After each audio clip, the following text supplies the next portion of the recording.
One grand finalist of 2007 has already been decided. Geelong has booked its place in the big game next week. Will it be Williamstown or will it be the Coburg Tigers to face them for the premiership of 2007? Hello everyone and welcome to our coverage of the first preliminary final from North Port Oval between Williamstown and Coburg Tigers. Jade Rawlings is here with us. And Jade, there are so many subplots going on here. It really is an intriguing day between these two clubs. It certainly is, with all the speculation about possible alignments and non-alignments and coaches moving elsewhere. It'll be interesting to see how it all unfolds at the end of the season, but I wouldn't have thought it'd have too much impact on how the game's played today. Interesting to note that I think Andy Collins has touched on it with his players, and Brad Gotch has touched on the issue as well.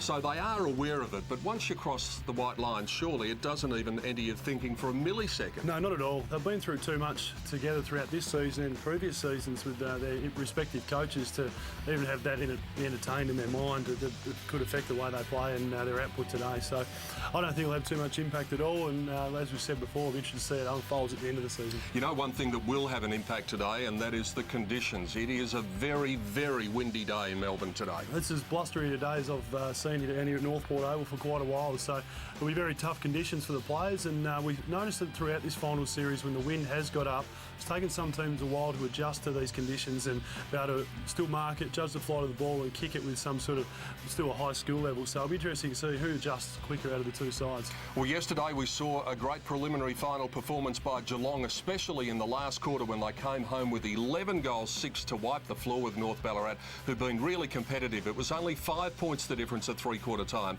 but the Cats finished up winning it by 62, 24-14 to 13-18. And this is the last meeting between these two teams, and it was a fair old touch-up. It was a 66-point margin. Travis Ronaldson got the 3 Liston votes, Alistair Neville 2, Jack Revolt 1, but that was comprehensive.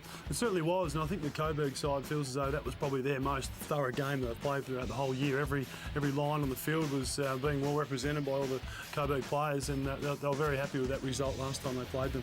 All right, time to have a look at the respective lineups, and first of all the Williamstown lineup. Plenty of Collingwood talent here.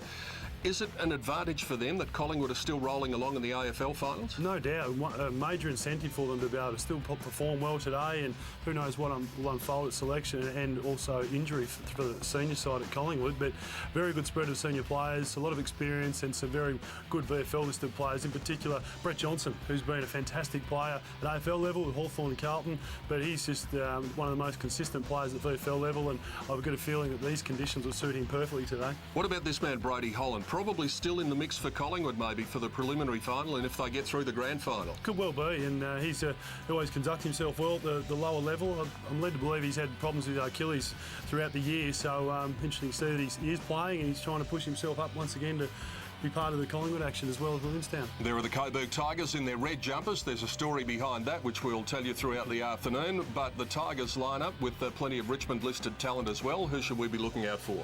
We're going to look out for Patrick Bowden today for one. He's the X factor for Coburg in my eyes. He's got super talent with his hands, his feet. He covers a lot of ground, and we've seen that he's rotated through the ruck. He plays forward and can also hold up and end down back. So he's been a very good player for Coburg for certainly the second half of the year. The other player we look at, Paul Shelton. He's one of the best handballers I've seen at VFL level for a while. He knows what's going on around him and can distribute the ball to his teammates very effectively. He's one of these sort of guys, Paul Shelton, that you look at his stats at the end of the day and you think, gee, did he really have 25? Because he gets so many of them in tight, as you said. That's the good blend that Coburg are able to achieve this year. They have a very good blend of in and under players who can then reward the runners and the outside, the kickers, and he's pivotal to making sure that works for Coburg. Just quickly, what do you do differently as a player in really windy conditions? What do you have to practice? What discipline? I think this stage of where the guys out in the ground at the moment, they're getting used to the flight of the ball. Last week I've noticed in particular the first quarter and a half that people were running under the ball and couldn't judge the flight as marking players, and also with the kicking you need to have a lower ball drop and be really decisive in what target you want to try and hit, and we're going to see plenty of errors today which should make for entertaining footy anyhow. All right, well it's that windy we've been forced into the studio here, but one man braving the conditions is the man who had all of the news yesterday, Phil Cleary. He'll be along with his analysis throughout the afternoon. Phil, we spoke about all of these subplots. You had all the news yesterday, as I said. Any more? What's going on? Oh, no. Well, we know that Andy Collins is going to West Adelaide. There are subplots. Will they play a role? I probably don't think so. You know, what I sense is that there is real emotion in the game. You just can't underestimate Coburg and Williamstown games. They are distinctive. They're different. They build intensity, and there's probably an old hatred and enmity there. So I'm looking forward for a fair income traditional battle, and I think that's what we'll get. These two sides are in good nick. Coburg's been playing great footy, great back half. Windy conditions, as Jade says, Peter. It's very important for players to stick the first couple of goals through, and you've got to win it on the deck. Whoever wins it on the deck will win the game. But, you know, I popped the question to Brad Gotch. He's the first coach I spoke to. I asked him whether the alignment break with Collingwood would have an impact on him psychologically. Here's what he said. Well, I don't think it has too much impact on me, Phil, at this stage. I've addressed it with the players today before the game, and it was interesting. Their reaction was, well, look, there's nothing that can be done about it now. We're here to win a game of football. We've had a great year together as a group. There's no personality clashes between the team. It's clearly a club-to-club thing. So we'll just get on with the business. We're all saying, let's get on and get into a grand final. So that's the key. It's clear to me that there's real tension in the air. Coburg-Willie games are special. Everyone knows it. Do you feel that? Oh, there's no doubt. You can just sense it in the air and the people that are around, the supporters and so forth. But look, it is a final, and the final builds intensity anyway. So we're just ready to react to that. Where are you going to win the game, Bradley?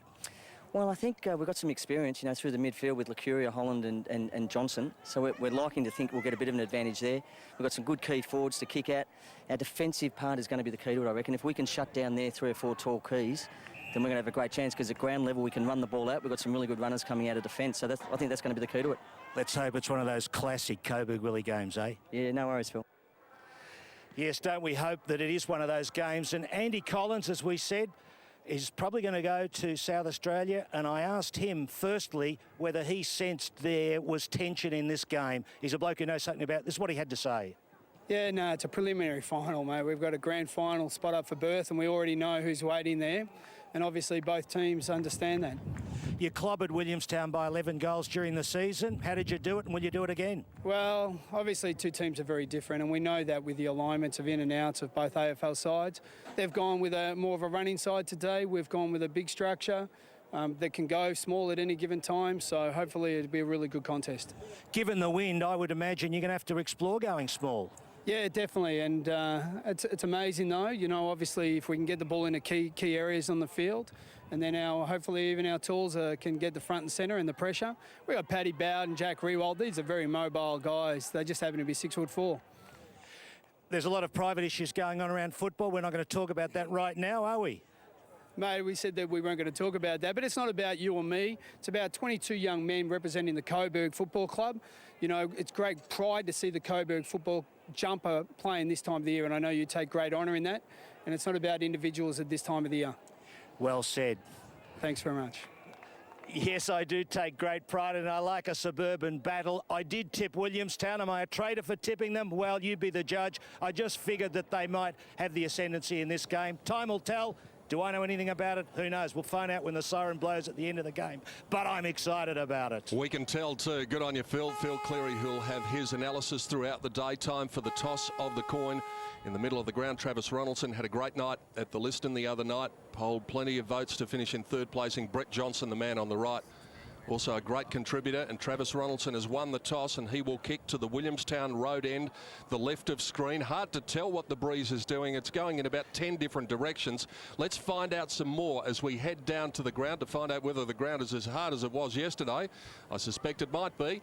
Here are two hard men. Ross Booth, Darren Boyd. Gentlemen, g'day. Hello. G'day, Pete. G'day, Ross. It's good to be back here at Port Melbourne, and the ground is rock hard once again. The really hard. Curators weren't going to water it overnight. They feel like there's quite a bit of moisture underneath the surface, and that might draw out through the day. But look, I can't see that'll have any effect. The wind is shocking. I mean, look what it was doing to Phil's comb over there. It was all over the place. It was, Ross, and it is gusting very heavily down to the Williamstown road end, and also pushing to the far side of the ground, which is the Normgoss side. So it'll be pretty tough once again to kick goals from that far left-hand right-hand pocket. Williamstown playing at Point Gellibrand, I reckon they'll be used to these conditions, might suit them. 6 Collingwood players in the reserves who lost. Amazing. Well, Ross, Phil mentioned, and as I think Pete did in the intro, the last time these sides met in Williamstown got absolutely touched up by Coburg. But on that occasion, they were in a real horror stretch. They had 4 games in a row that they lost, and 3 times they didn't even score 50 points. Different forward line today. It is. And unlike yesterday, the tipsters are pretty even. 6 for Willie, 5 for Coburg. I've gone for Willie by 5 points. I'm also going for Willie, but it should be a ripper game.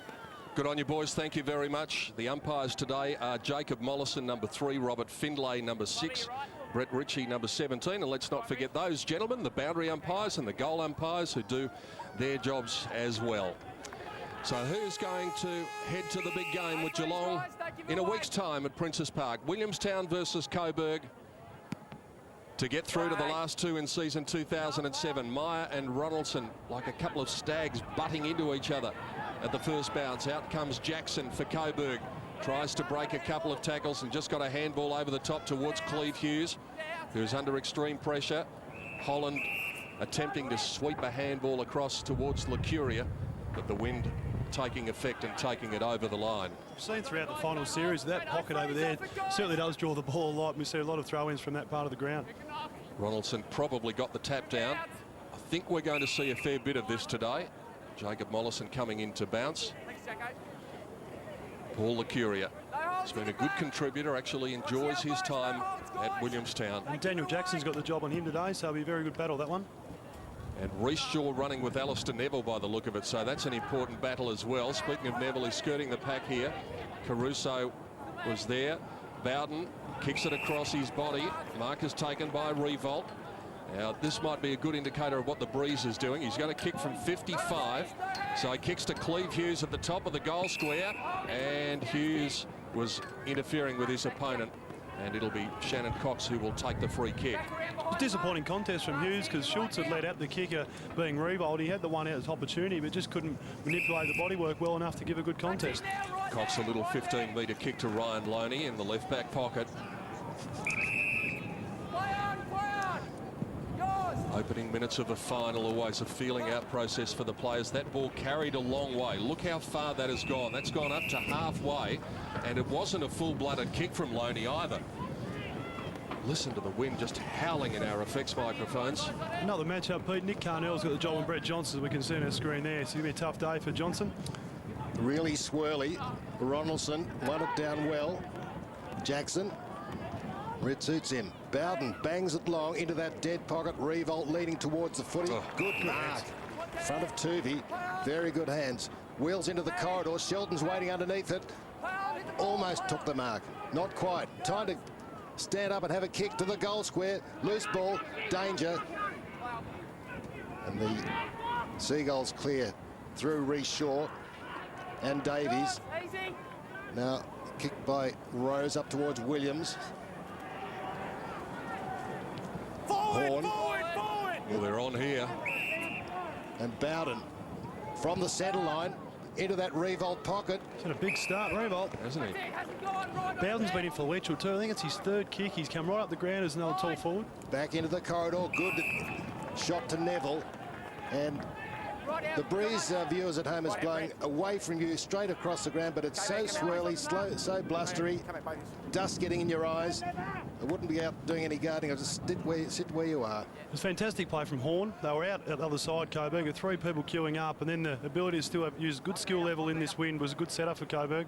Hard from right to left.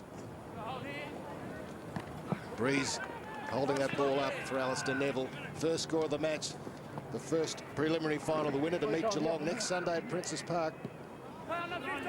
Loney short to Reece Shaw, who does that little trick of his where he gets the ball and he just bounces it within 2 metres, but then he coughed it straight up to Andrew Cracker, who's had a very good final series. Kick towards Shaw's, well judged by Prestigiacomo.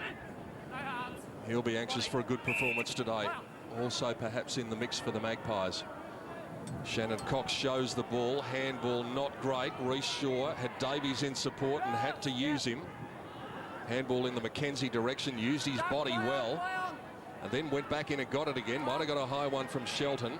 Back it comes Meyer just affected the kick in time. Chase was from Cracker. Bouncing ball favours Oakley Nichols, who got his hands up, but then all he could do was cough it up to Davies. Off one step, inside the 50, holding on, going on. Might have been 50-50 between Horn and Rose, and Moore is there to clear, and he's able to get it out to Connors at right half-back. He's got room for a run.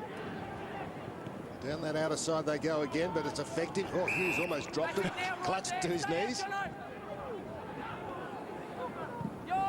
Down the middle, revolting on again. He's spilled the custard pie.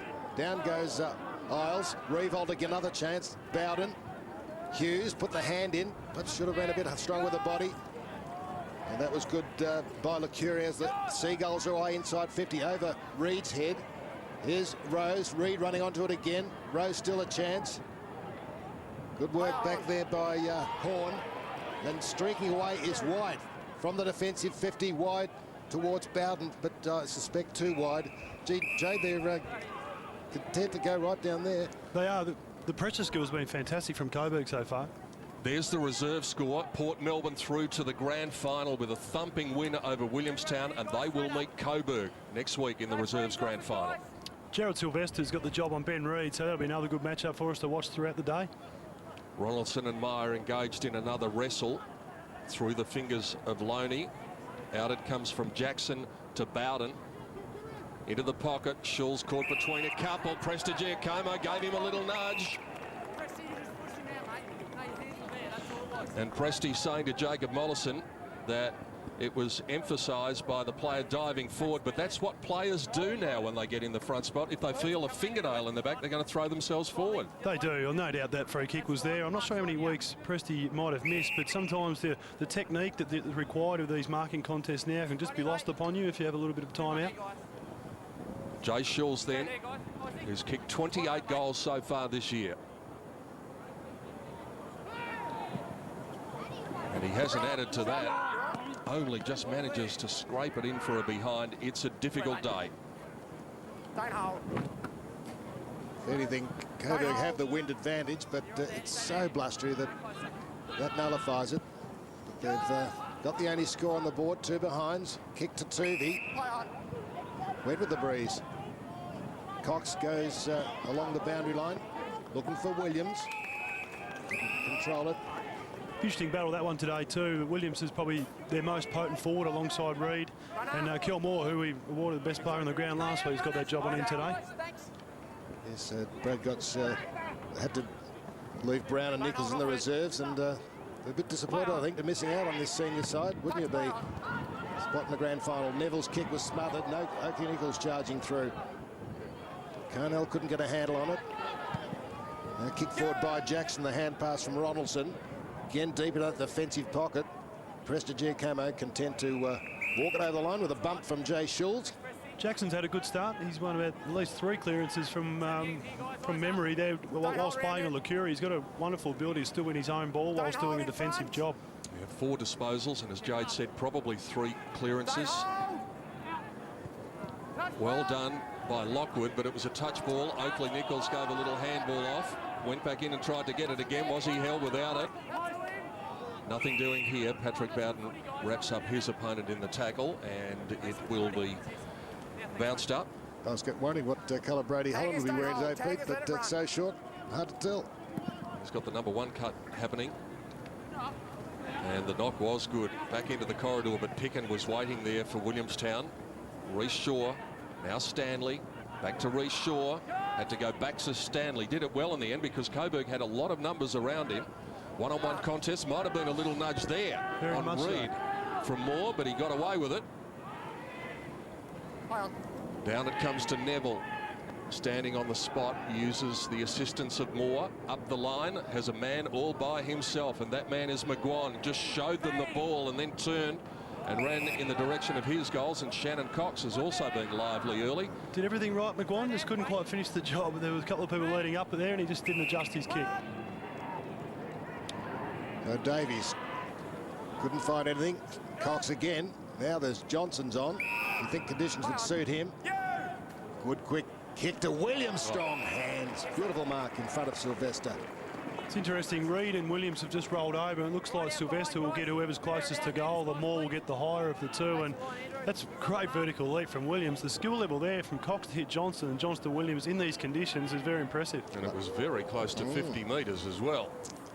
Bit lucky for Sylvester. So let's see what the wind does with this kick. It's blowing from right to left. The wind gets hold of it, but it's true. Holds its line. Good conversion. As I mentioned pre-match, nothing more windy, no more windy place than Point Gellibrand. They'll be used to these conditions. I think this is the sort of build-up that we saw from Williamstown. It will make or break either side today. We saw McGuan go forward for Coburg, not be able to hit the target that presented to him, and the turnover where Reece Shaw's given a lot of run off half-back. Turnover, whack, good skills and good execution from Williams. So well done to Williamstown, a good start. And Willie will be well pleased if they're close or even level at quarter time, because this is their worst quarter. They've only won 8 of 19. They've won 2 of the past 10 first quarters, so starts have been a problem for the Seagulls, despite their good form coming towards the finals. Ronaldson gets the clearance. Floating ball, well handled by Davies. Releases Isles. Bouncing ball will eventually sit up for him. White there to put the pressure on. Well done. Getting through the tackle, Lockwood. Comes out to Loney. Did he get a kick on it? Good pressure from Coburg. Neville finishes up with it. A couple of players down, one from each team. Pressure's right on here, as you'd expect in a preliminary final.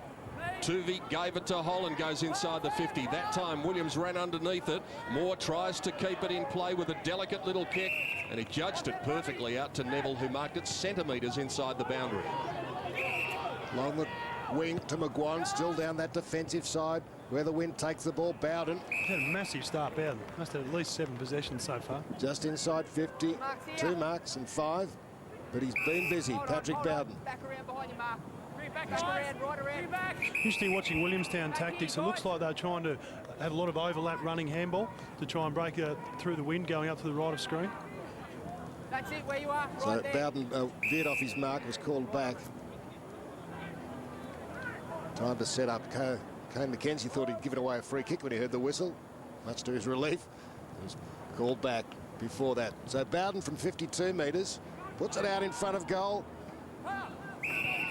Free kick against Connors. He's kept him high, coming for that mark. There it is again. We'll see another attempt at a contender for the mark of the year from our friend Connors today. Harder today in these conditions. From Davies. Loney, who was down on the ground before, but up and okay. Away goes Isles. Time and room for a gallop for Sam Isles. And then bombs long. Reid going back with courage. McGuan with the flight of the football. Now Cook just bundles it forward. That was Adam Cook into the pocket. The 2 number 6s come together, Shelton and Williams. And the boundary line will win out. Good courage from Luke McGuan going back with the flight. And also Reid coming forward, knowing someone's coming hard back at you in that situation's difficult, but he kept his eye on it, Reid.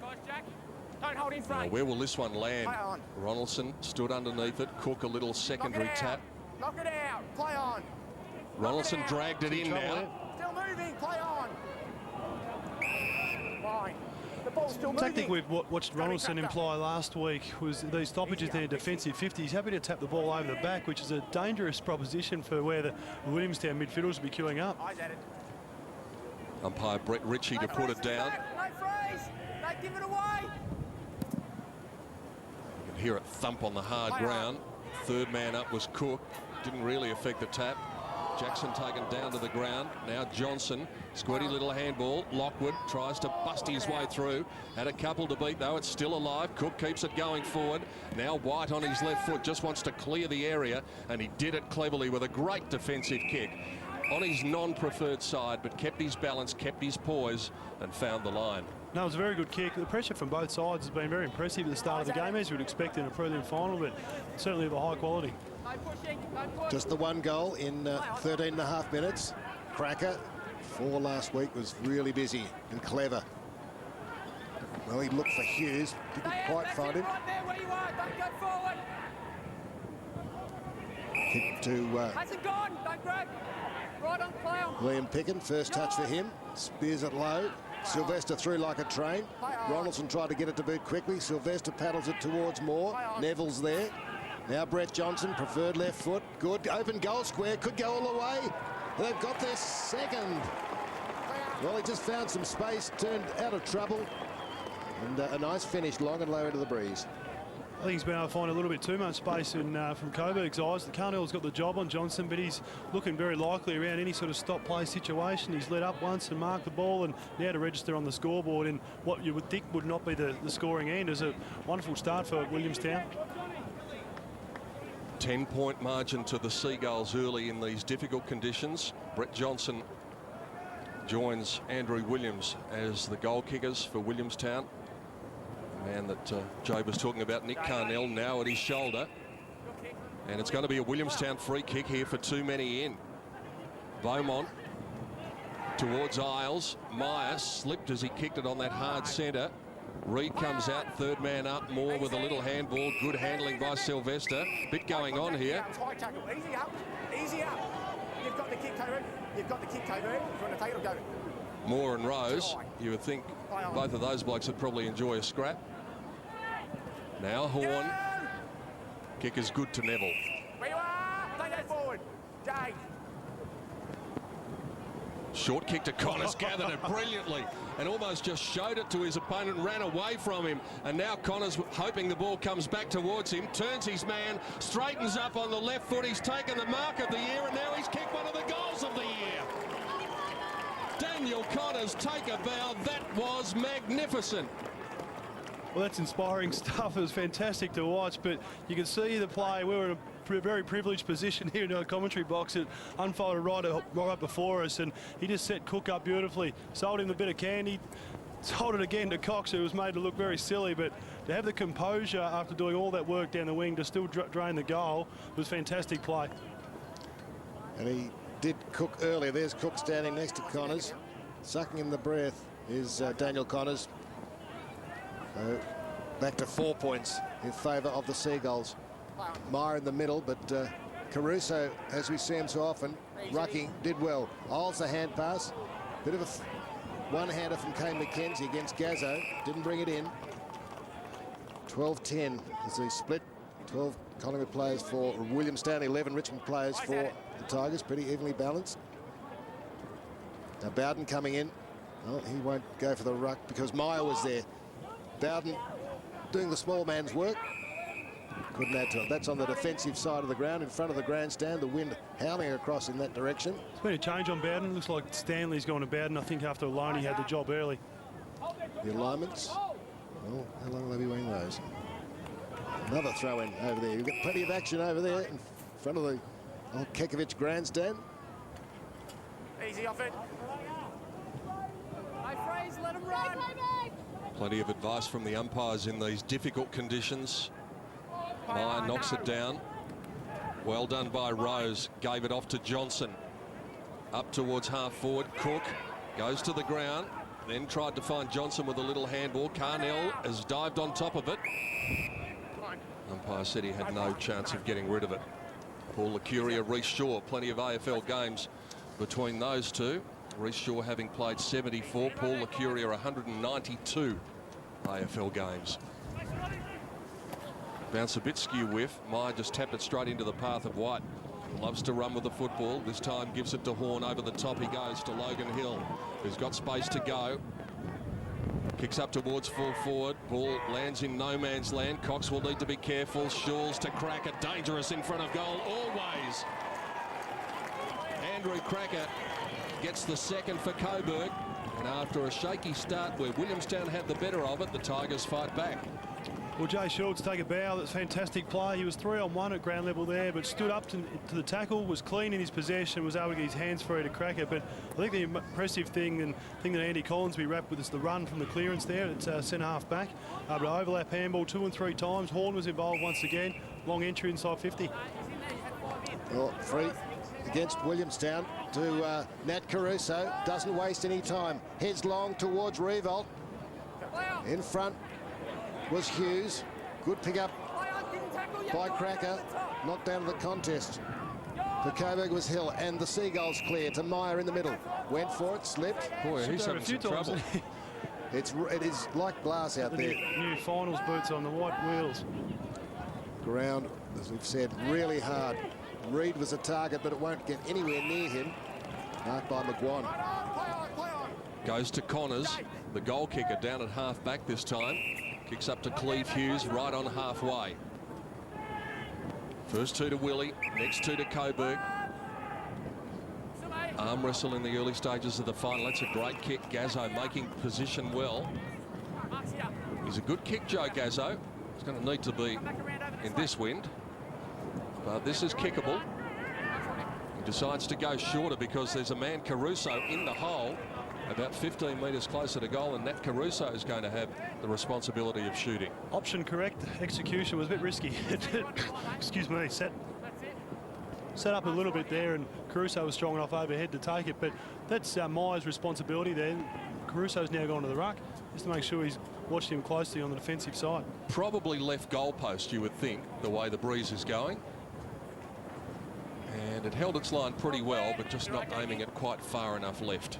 Feature on the two Carusos and the Agemouth father, making the broth up there, but two cooks trying to spoil it for the Tigers, Pete. Very nicely done, Roscoe. Best, Ross. Oh, it's been up all night. Doesn't only hang out at karaoke bars. He's already nailed Phil with the comb over, and now he's doing some gags. Here's Tuvey. Williamstown in defence. Davies. Good leg skills. Dennis Committee is green with envy at the moment, Roscoe, after that one. There's one of the cooks, Ryan Cook, kicking it in the middle. Stratton wobbles it. Here's Reid in good position. Under close attention, Sylvester, and 50. And fair enough, he's pushed the barrow twice now, Sylvester, and it's just unnecessary. He's already been beaten, cop it, and just move on with it. So Reid should put the Williamstown Seagulls back in front at 21 minutes. And he does, and they lead by 3 points in the first prelim final. First quarter.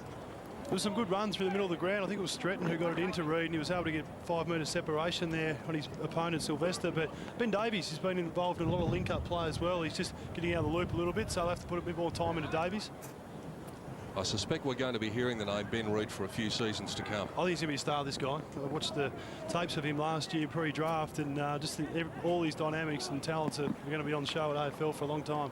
Inside 50s, 11-8 in favour of Coburg at the moment. Reece Shaw feigned the handball, did it nicely, and kicked in the half-forward direction. Davies trying to paddle it out in front of him. Little handball, wasn't effective. Now they're away. Matt White to a one-on-one. Good judgment in the front spot in front of Patrick Bowden, and it was Stanley who took the mark. His kick wasn't great, though. Simpson gave it to Fort Caruso, gave it back to Simpson. Take two, back to the same spot.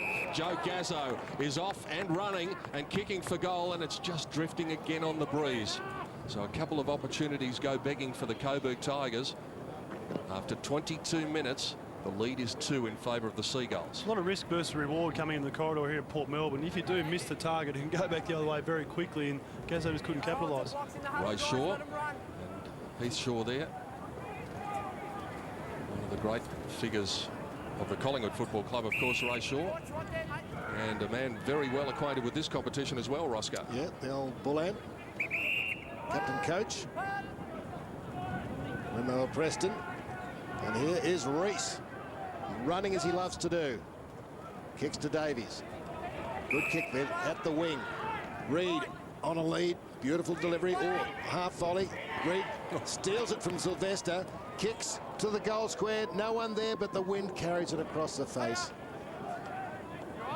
Sylvester struggling, he is. Jay. Yeah, just some uncharacteristic actions from Jared Sylvester so far. Reece Shaw is changing the course of this game at the moment. His run is just slicing it up. All the numbers were down the grandstand side of the wing that time, but his run just opened everything. It was a very dangerous play. Kelvin Moore, little mini kick, 15 metres to Luke McGuan. That's a great kick up to the wing already, and Patrick Bowden, who's enjoying a very good first quarter. Looks for Revolt in the front spot. Simpson got bowled over. Tuvey did pretty well, shoveled it out the back door. Simpson's got it now after getting it from Fort Caruso, and then he was ripped down in a good tackle holding the ball. Right there, that's it. Tackling's been fierce, but it's a good day for tackling, really. Plenty of opportunities to tackle today with the blustery conditions, ball being on the ground a lot. Brett Johnson couldn't get to the front spot. Neville did, and then just knocked it to the line and over. That gate open there near the players was a little dangerous. Andy Collins in the coach's box. Will it be for the last time as a Coburg Tiger? Brad Gotch, same question could be asked about him in Williamstown with what is going on. Matt White's had a pretty good first quarter as well. Very good. Nat Caruso, Carnell, strong tackle by Sammy Isles. Whoop. Daniel Jackson. And Brady Holland getting acquainted. The last 4 or 5 tackling attempts from Williamstown have been fantastic. Actually been able to lock the body up and take them to ground, and if not holding the ball, create another stoppage. Oh, well read by Neville. Running support, good blocking there by Simpson. Danger, back goes Mackenzie's a left footer. This will help him. He'll take it along the line. Inboard from Stretton it was. Gathered by Brady Holland. Kick Paul to Moore, chopping it off. Bouncing between the half-back lines at the moment, John. Now, it's good they bring out this side, I reckon. As we said earlier in the call, the entry into side 50 is going to be the difference between the two sides today in the conditions and who can run the ball. Just at the moment, there's no run and spread from Coburg. Everyone's just very stationary. Sylvester and Horn working it together. No one up on this side at half forward. They're going to go at that other side once more, Carnell. And Moore is the man who is waving his arms and trying to attract the attention of Carnell. Finally got it. He goes into Neville. Just shy of the halfway line. Inside the 50, Shawls. Was he interfered with by Prestigiacomo? The umpire didn't seem to think so. So the boundary umpire will do his thing. Can I make a prediction? When Willie get the wind, I reckon they'll bring it out this side all the time. I could be wrong. That's what I'll try to do. Time will tell. Beaumont, third man up. Mackenzie, Isles, who's been lively. Handball intercepted by Oakley Nichols. Little underground handball, finishes up with Logan Hill. Goes inside the 50 over the head of Shawls. Reece Shaw there to do the tidying up at the back. Runs away from Cracker, and the kick was a good one too. Out to Lacuria on his non-preferred right foot. Precise delivery to Williams, who goes inside the 50. Rose runs his man underneath the football. Matt White continuing this great first quarter. Ball bounced on its point. Horn did well to trap it. Gave it to Carnell. Umpire says no advantage. And the free kick is against Patrick Rose. Simon Beaumont doing some nice family work here today. Watching his brother James. Plenty of room forward. That's it. Logan Hill. Thank you. He just can't get any run from this half-back flank. Play on. You now. Bombs it long. It'll go over the head of Bowden. Shawls in front. The contest with his opponent Prestigiacomo by Shawls to his ruckman and captain Ronaldson. Big hook of the ball. Hughes, one out with his man out the back. Revolt can't run onto it. Mackenzie's quick. Cracker's quick too. Now the work by Lacuria out to Tuvey. Been able to run it out a little bit too easy, the Williamstown defence so far. Every time it's gone in, it's about to come out either side, whichever they like, under minimal pressure. Tuvey went to Stanley, who went to Loney, who went to Johnson. And they're already up at halfway. Raking left foot kick in the direction of Rose. Horn's been busy in this first quarter as well. Over the line it goes in front of the interchange in the area where Phil Cleary is analysing what has gone on. We'll be chatting to Phil at quarter time, which can't be too far away because we haven't had that many goals in the first quarter. Good clearance was by Beaumont, got it up inside the 50. Players go to ground. Reed ran over the top of it, went back in and got it again. Is it a touch ball? No, it's not. It's a goal. Plenty of feeling here. Do you want to play next week? Do you want to play next week? Well, you've got to win your way through first, but you don't want to do anything silly in a preliminary final. You get the sense that that's going to be the call of the day for the umpires, and there's any sort of scuffle. But he's looking dangerous, Reed. And I just think the skill level of Williamstown's been far superior, especially centre forward so far today in tough conditions, as we keep mentioning. But Brett Johnson, Sam Isles, the other two that are really generating a lot of possession through the middle of the ground at the moment for Willie. McGuan took a while to get up there, but he's okay. He's sucking in some breath down there in defence. Meantime, Brett Johnson, harassed by Neville. Support from Reece Shaw. Neville wins out. The bounce favoured him. Runs to 50. Alistair, the finish not good.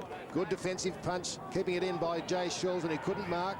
Now the snap around by Neville. That's better. Oh, how did that miss? Took a cruel bounce for him. 2 behind Sir Alistair Neville. Very stiff, but Andrew Cracker would have had 15 metres all by himself in the middle of the ground there, which Neville obviously didn't see. Siren brings down the curtain on the first quarter of the first preliminary final, and Williamstown will be well pleased with this result. A lead of 8 points at quarter time in a quarter which has been their worst of the season. They've started well and quite possibly against the breeze as well. So the Seagulls have it by 8, 4-1 to 2-5 at quarter time. Jade Rawlings. It was a good quarter of footy. A lot of both teams had 5 and 6 minute patches of momentum, and I think Willie were able to convert and put it on the board a little bit better than Coburg, and I think their skill level's been superior. Williamstown, I think the run of Reece Shaw off half back has been important. Isles, Davies and Johnson are generating on the ball through the middle of the ground, so I think Coburg are going to be up against it now. With the wind seems to definitely be favouring the left of screen. Let's get the analysis of Phil Cleary at quarter time. Phil, in these conditions, obviously it was never going to be pretty, but it's been tough. Sure has, Peter. I think Jade really nailed it. It's the use of the ball that's critical, and these are only little things, but if you are kicking the ball and missing your target fractionally and you do it enough, it accumulates and you put yourself under pressure. I think it was kind of symbolised by Alistair Neville at the finish, Pete. That kick down into the forward pocket, he had a chance, he missed it, then he followed up with another chance and missed it again, and Al Neville turns to turn the ball over. Williamstown, on the other hand, are driving their passes hard and low into the breeze, as Jared's been talking about, and I reckon that's all there is in the game. You know, there's not much else in it, but if you don't make use of the ball, you're going to be trailing. Maybe they'll run better into the breeze, Coburg, but they're going to have to use that ball better, Pete. Phil Cleary with his analysis at quarter time. Andy Collins heading down to the huddle after having rearrange the magnets, in no hurry to get down there because they'll delegate that job. What physically happens when the coach is still up in the box? Is it the respective area coaches who will get to the players, Jade? Generally, and try and get down there fairly early, so as soon as the siren's gone, you get a chance to be able to speak to your designated line for a period of time, and it gives the coach a chance to assemble the team the way he likes it, and then he has the last couple of minutes to be able to leave the final message. But he's unflustered, Andy Collins. He's no matter what the state of the game, he always takes his time to get that team right and come down, and always speaks very calmly. If he is heading for Adelaide, and that certainly seems to be the way it is, then it's South Australia's gain and Victoria's loss. No, he's been a wonderful VFL coach for a long time. Sandringham, Box Hill and now Coburg, and he'll be a wonderful acquisition if it is true that he's going to Adelaide. And of course, with the alignment now finishing with Collingwood, between Williamstown and Collingwood, what does the future hold for this man? Well, that's the last thing on his mind at the moment. He's got a game of football to win, and then he can worry about what will happen in season 2008. So an intriguing contest here. Williamstown, as we said, it's not their best quarter, the first quarter, but the second quarter is their best by number as we look at the goal kickers, and Ben Reid, the only multiple goal kicker on the ground. And looks likely, Pete. Looks like he could kick 4 1/4 the way he's playing at the moment. Willie have won 14 of 19 second quarters. Tigers have won 10 of 20.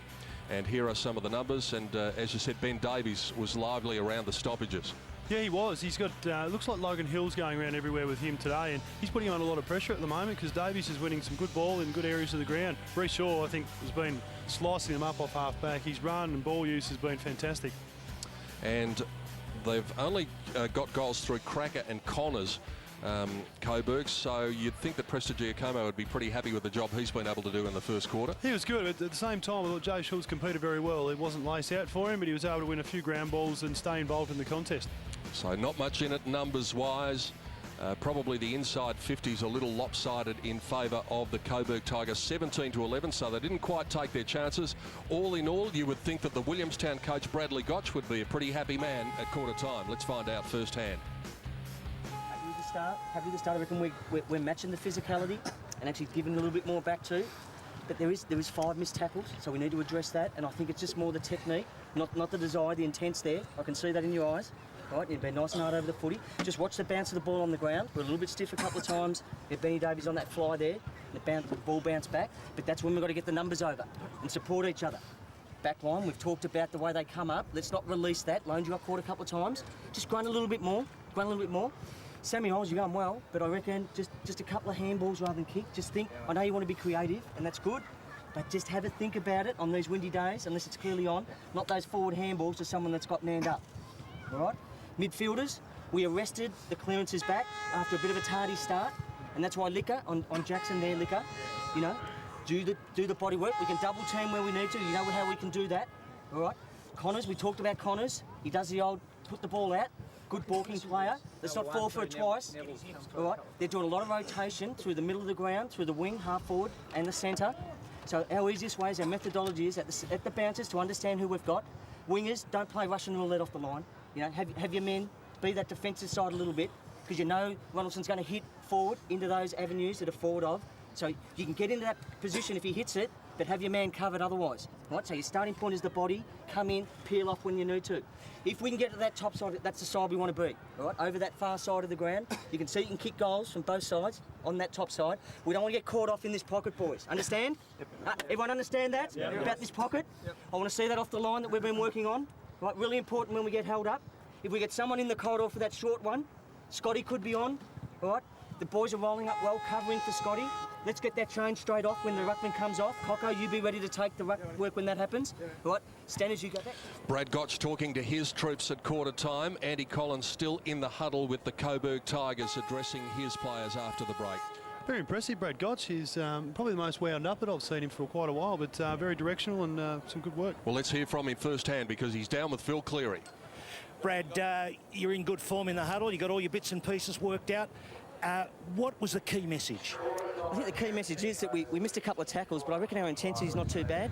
They hurt us a little bit at the clearances in the first bit, especially Jackson. We addressed that, we got a little bit better, and we can use a couple of our players in there that are getting tagged to actually double team Jackson, so that's what we're going to look at doing. My just general observation was that you were sharper with the ball. You didn't appear in your kicking to turn it over quite as much as them. Would that be right? I reckon it is right, and I think Reece Shaw was really important to that. He took them on a few times, and Benny Davies. I just like, there's a couple of guys that were just over handballing just a smidge, so I wanted just to pull that back. It's good to release someone in space, but on a windy day, you don't want to overdo it, I reckon. You're an experienced coach right at this moment. How are you feeling? I feel content with the first quarter, you know, 4-1-2-5, we're in front. It's always good to get up and about early, and I reckon it is the favoured end. If we can kick a few more goals this quarter, we'll be in a good position half time. Good work, Brad. Thanks, Phil. Gee, I hope Gotchi's got something heavy in his pockets, because he's only little. He might blow away today. One of the big stats from the first quarter, 2 marks inside 50 for Williamstown, 2 goals. Coburg Tigers, 4 marks inside 50, no goals. Let's go down to Darren Boyd down on the boundary line with his quarter time report. Well, Peter, it was interesting that Brad Gotch mentioned Reece Shaw, because Andy Collins did as well. He called out Alistair Neville and he said, look, Alistair, you've got to be more accountable for Reece Shaw, particularly sweeping across half back and a couple of the kick-outs that have happened as well. So Coburg probably looking to just be a little bit tighter on Reece Shaw. Also a switch on Brett Johnson. Nick Carnell's been dragged off Johnson and Tom Simpson's gone on to him. Also up in the Coburg forward line, they've taken one of the talls away. They're now going for a 3-3 tall, small split. Other than that, Andy Collins pretty happy. He was very happy with their tackling, their pressure skills. Darren Boyd with his quarter time report. We're ready to get things underway in the second quarter. Williamstown, can they consolidate this lead of 8 points as they do battle to see who will meet Geelong in the VFL Grand Final next Sunday? Meyer and Ronaldson. Ronaldson got a bit of a run at it in the swirly conditions. Ruckman missed it the first time. Ronaldson got it the second time. Brett Johnson gets his nose over the footy, gives it to the big man in Meyer. Now McKenzie on the left foot, up inside the centre square. Ball just fell at the feet of Stanley. Good fend off by Moore without giving away a free kick. Matthew White continues on after what was a really good first quarter. Bowden couldn't gather. Cracker did, was bowled over as he kicked it. Gets it inside the 50. The Williamstown defenders collide and Jay Shawls comes in between them. Clutches his shoulder a little but comes up with the mark. Wonderful delivery from Cracker. As we keep mentioning, it sounds like a bit of a broken record. The kick inside 50 today will change the whole course of the game, and really impressed with Cracker to pick up the ground ball, punch it in low and hard. Exactly what Brad Gotch and Phil were talking about at quarter time, to punch in low and hard into this wind. Well, Jay Shawls is a thumping kick at his best. You would think, and from what we've seen in the reserves game, that it's probably right goalpost, but not a long way outside right goalpost from here at 40 metres. Just not allowing enough to the right. The runner told to get out of there, issuing instructions for the kick in. You're right there, mate. 2 behinds to Jay Shawls. 5 scoring shots to 8, Coburg. with the 7-point lead. Out to Davies. He takes off. He really accelerated. And now he's motoring down that outer wing. Grandstand wing. Back into the corridor. Good play. Looking for Stanley. Good tackle after he missed the mark. Red's clear. Brett Johnson's already kicked one. Little short kick. Reed's kicked two. Johnson caught. Did he dispose of it correctly? Umpire calls play on. Picking there trying to not to get into the back. Williams a shot, but he's kicking under pressure and puts it out on the full. I think you're right, Roscoe. I think Brett Johnson was a bit lucky he wasn't pinged there. Yep. He's been in everything, Johnson. Nearly every bit of play that we see, he bobs up, whether it's a ground ball, diving in to handball it out, or linking up handball and kick inside 50. He's been very impressive. Interesting at quarter time, listen to Brad Gotch, the amount of effort they've gone into researching Coburg, talking about Connor's tricks, talking about Robinson's hit zones. They've been very thorough in their research and how they're going to break Coburg down today. Alistair Neville, who was called upon by the coach to tighten up a little bit at quarter time, drives it long. Cracker cuts back inside Licuria but fell over in doing so. Gave it to Ronaldson, onto Jackson at halfway on the left, up the line. Little nudge by Caruso on McKenzie. Now he's going to get it back again. Caruso drives it inside the 50, Shulls out on the lead. Went through his fingertips. Simpson there for the crumb. Getting it over the top of it, Loney. It's going to come to the back though. Coburg with the numbers. Surely, what the hell was that? I don't know what Daniel Connors was thinking there, but that was as plain as day. We were talking tricks before. That's another one he's brought out of the kit bag here. What is that? Well, the awareness was fantastic. The execution was a bit strange. yeah, and I don't think the coach will be all that pleased in that circumstance. Especially when they had 4 on 1. It was a really easy goal that should have been gobbled up there. And not great execution from Licuria there. Bit of an easy target missed. Out on the full. We've got a blood rule here. So Well, he didn't get his hand near it. Just on the, it was interesting listening to Brad Gotch about tactics with Jackson. Well, Jackson's going to Licuria, but it sounds like Licuria's going to Jackson, so they're trying to nullify each other. Just interesting about Brad Gotch. They beat Northern Bullants at Preston last year in a qualifying final. Well coached, and they beat Sandy in the qualifying final. I think Williamstown and Brad Gotch have this ability. It's a surprise. So Jackson, here's Connors, conventional leap. The mark almost taken by McKenzie. Isles running strongly. Cox now. Good first quarter. That's the spot to go. Into the path of Reed. Sits for him. Oakley Nichols. Oh, lucky, I would have thought. Rose Sockers into the forward pocket. In goes Reed again. And Oakley Nichols. Now it's clear. Quick hands is good to Isles. The hand pass from Licuria. And look, they brought it out the right side. They created space, and that was a well-worked goal. and what about that little toe poke by Ben Reed there? That created the goal. Watch this. Taken off the contest, and then just here. There. Very clever. The thing that you notice in finals footy, the people that get off the ground quicker than their opponent. They both went to ground then. Reed was the first one to get up. Isles getting out of the loop. He's been a really impressive player so far today. As mentioned at quarter time by Brad Gotch that he has to worry about kicking more than probably handballing, but very impressive start. Some famous faces there. The export Melbourne coach now, Sadi Ghazi, a former Williamstown champion, of course, and a fella behind him by the name of Big Barry Round, who loves the blue and gold. And man in the centre loves the green. Tin can. Ian Rickman chops. Nothing happening, so the umpire will come in for a secondary bounce.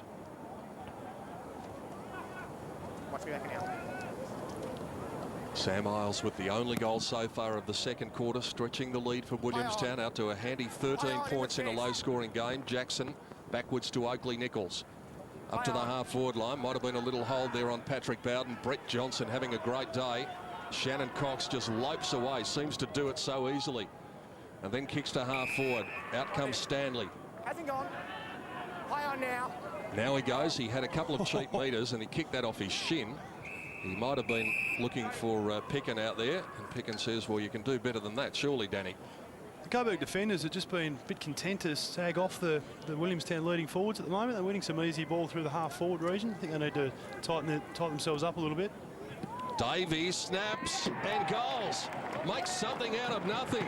So 2 goals to none at the start of the quarter for Williamstown. Just the start they needed.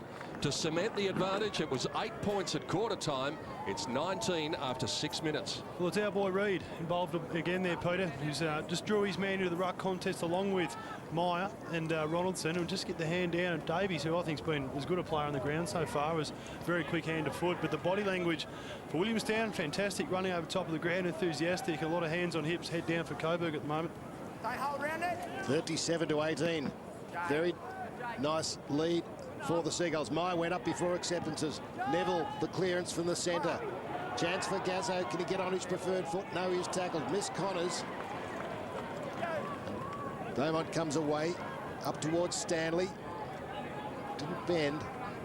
And a throw right in front of us here at Northport in the first prelim, Jade Rawlings. Reece Shaw is running so hard today. I've watched him run a few times where he hasn't even had to win possession. He's just run to Shepherd and run to just be an extra number. Been really impressive. There was one example of that on the far side of the ground where Davies had it. Shaw came from 5 metres behind him, sprinted in front of him, simply to lay the Shepherd. Exactly right, exactly what I was referring to. And it's just his action there before, just to try and create an extra number. He's really, one, striving to play well for Williamstown to get them through the grand final, but two, clearly can see the possibility of going higher.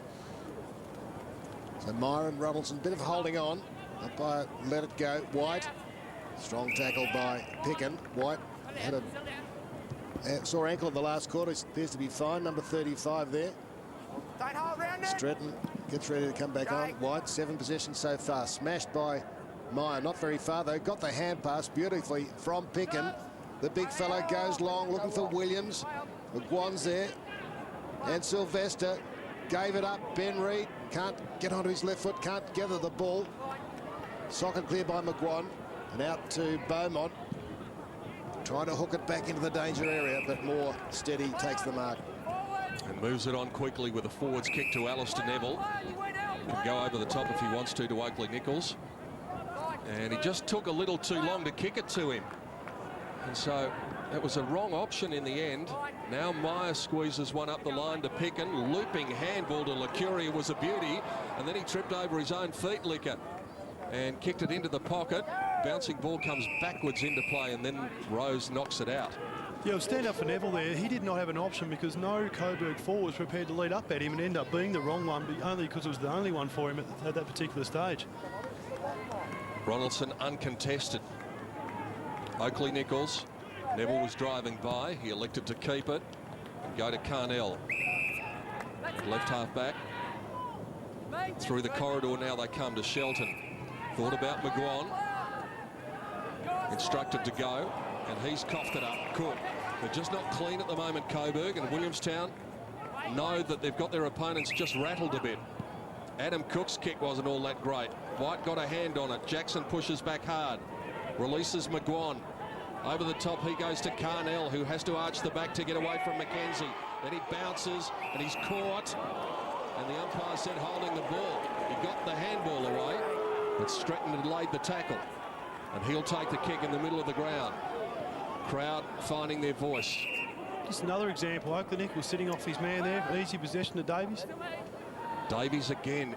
Wide into the pocket, looking for Cook, who just knocks it on, gets it going 20 metres forward.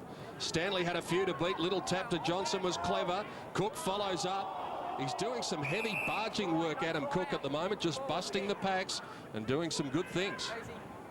Certainly is. The overall approach to the game and the physical nature in which Williamstown have brought to this is what I believe has contributed to the scoreline at the moment. They're very ferocious. Only playing in his 5th game too, Adam Cook. Bounced by umpire Findlay. Ronaldson goes to the boundary line. Running onto it, Rose. Tackled by Horn.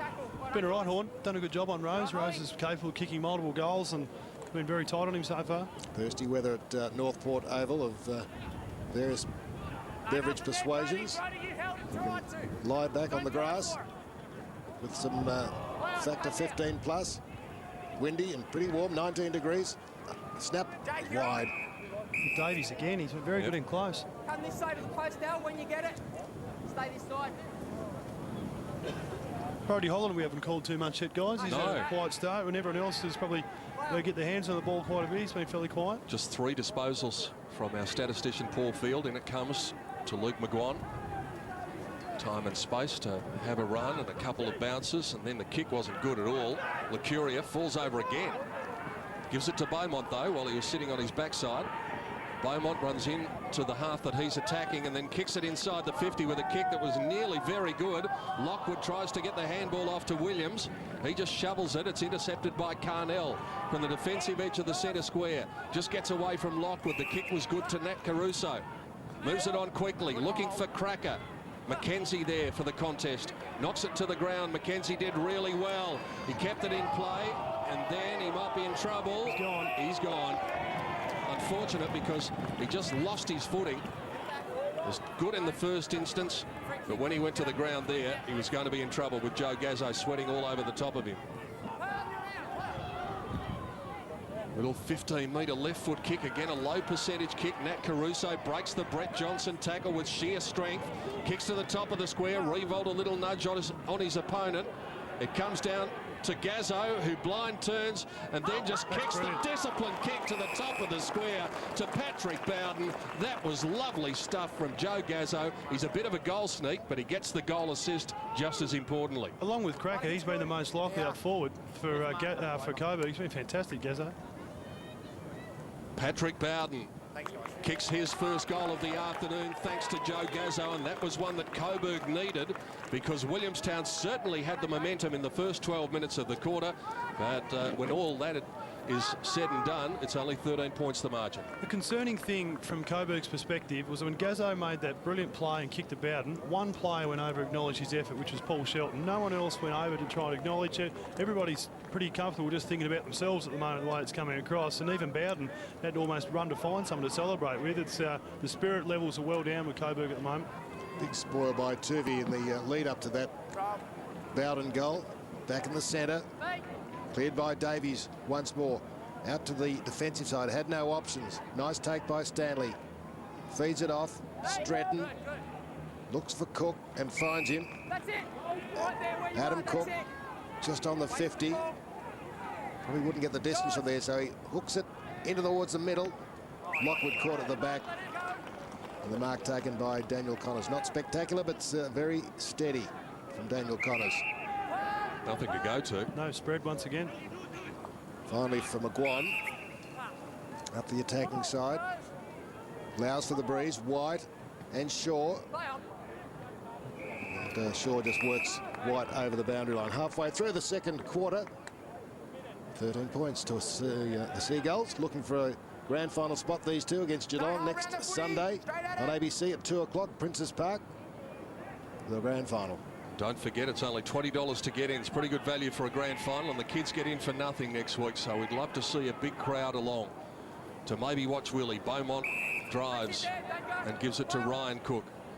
Coburg doing their best just to hang on in this period where Williamstown are a little bit dominant. Stretton goes forward, attempt to target Williams. Oakley Nichols cleans up at the back, just gets his hands up in the air, then he's coughed it up. Adam Cook just bowls it forward. Well done by Connors. He needed to be careful. It's 2-on-1 here. Now it's 3-on-1. It comes back to Stanley. He turns a couple and snaps a left foot goal. They made hard work of it in the end, but they got there. And Williamstown now with 3-1 in the second quarter stretches the lead back out to 19. They did well. They made probably a bit more difficult than it had to be in the end, the Willie boys, but they always seem to have the extra number. Every time there's a little bit of pressure, they know they've got someone to release to. And well done by Stanley. I think he's been quite good today. I've liked the way he's presented to the ball, and he's got good physical nature about the way he's playing. I don't like the way Coburg are going about the stoppages at the moment. The one just in front of us here before, there were at least 3 Williamstown players on the defensive side unmanned, and they were able to run it out way too easily. But well done, Williamstown, playing very well. Danny Stanley, just 19. Playing at centre half forward, 187 centimetres. And 19 points the margin. Bit of action off the ball. Jackson and Lucuria. There, Lucuria. Not even helping him out. Pat Bowden's 2 metres away just watching it. Give him a chop out. And Jackson. And the free going to Coburg. Caruso. Call for it long by Revolt. Went the other way looking for Hughes, but he's just held out of it by Prestigiacomo. Easy mark for Reece Shaw. Good kick to Isles. Pinpoint accuracy. Now Rose all ran into trouble. Here's a chance for Bowden. Oh, Lockwood is quick, very quick. Back to Isles. Good move by the Seagulls. Good spoil by Moore. gathered by Cox. Outside, he missed Beaumont. In there was Stretton. Back to Isles, in the middle of the ground. Long, dangerous. Stanley's there. Pickin was there. And finally, Adam Cook is there. And he gets their fourth goal of the quarter and stretches the lead to 21 points. He's been terrific, Adam Cook. He has. He's added real presence up the forward line and done a lot of good things, but it's getting a little bit embarrassing at the moment for Coburg. This, the way that's unfolding. Williamstown are outplaying in every facet of the game. Their skill level, their approach, their enthusiasm. It's been really good to watch from a Williamstown perspective, but Coburg, if they want to play in a grand final, which it doesn't look they want to at the moment, they have to really spark things up very soon. Yeah, you are like me. You're a great believer in body language, and the body language for Coburg at the moment is terrible. Shoulders are slumped. They really need to come out of this, come out the other side, because Williamstown right on top here. Connors gets it going inside the 50. Spiked on by Oakley Nichols into vacant land. Out comes Shawls, just bats it away. Prestigiacomo with a kick that will be adjudged as dangerous. It's a great approach to the ball by Presti, but Andrew Cracker stood his ground, put his head over the ball and drawn a free kick from it. Well, Connors simply must kick the goal here. He does. Connors is the most likely at the moment. Every time he touches it, something comes of it. He came off the square and kept his head over the ball and was able to get a good clearance forward. And well done to Oakley Nichols, the spike forward. Presti goes for a spell. Vital kick here for Coburg. To get a bit of momentum back, Andrew Cracker starts it right and it stays out there. So that one didn't come back on the breeze. Gee, 8-1 to 3-7. Willie have got their goals relatively easily. Loney. I think it's the point, Ross, that the Willie be able to kick them from 10 and 15 metres out under minimal pressure, which made the conversion quite simple. Holland looked for Reece Shaw. He did it really well in face of legs coming at him. Third kick up towards Stanley and Moore. Lockwood did keep it in. Sylvester, he might not want to keep it in. He dribbles it towards half-back. There's a push in the back against Beaumont. An advantage. No, won't be paid. Oakley Nichols will be the man who gets the free kick at left half-back over there where the refreshments are sold. They'll be doing a roaring trade today, especially the famous Borough Burgers. Fort Caruso to Horn. It's a tumble punt, but it's effective because Cracker was able to mark the ball on his chest at 40. Probably the first time we've seen this quarter in particular, some run through the middle of the ground. They did well with Caruso and Horn, be able to just hold and use the extra number and get it inside 50 quick. That kick inside 50 and the spaces there under minimal pressure is the key. And Cracker's been terrific so far today. He's really can hold his head high with his performance so far in this first half. Now what to do? He aimed outside right goalpost last time, so he aims at the middle and it goes the other way. It's a tricky breeze out there. I think the first one he just miskicked. I think he had his alignment right. That one he probably just went to the middle a bit too much and the wind got hold of it. A long way out. Moving it forward for Holland are the Seagulls. Looking for the free is Logan Hill on Beaumont. No prior. Umpire Donegan called it correctly. Did you visit the umpires table at the Liston the other night, Ross? He wouldn't leave him alone. Oh, we've got to support them. The popularity of Ross Booth at the Liston Trophy was outrageous. Here's Brady Holland not being Mr. Popular with Carnell. But that'd be fair to say that, Ross. Everyone wanted to come and say hello and just be around you. And then he started singing and everyone left. On the 50. Tight battle. Got to push himself again. Shelton been a bit quiet. There's Andy Collins on the blower. What can he do to get his side closer? In goes Fort Caruso. But it's a stalemate out there. 23 points in windy conditions is a handy lead. Vocal support from the sidelines.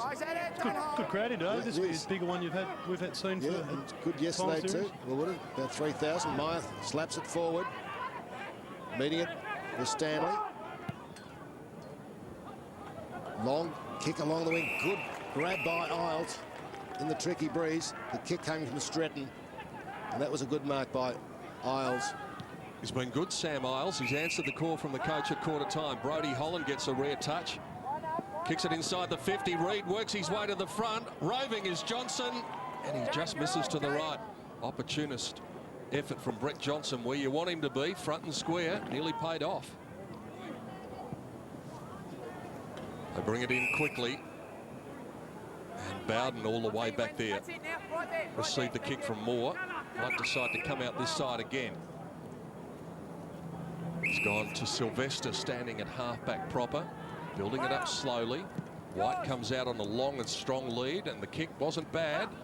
Stanley just got there at the last minute, chopped his arms.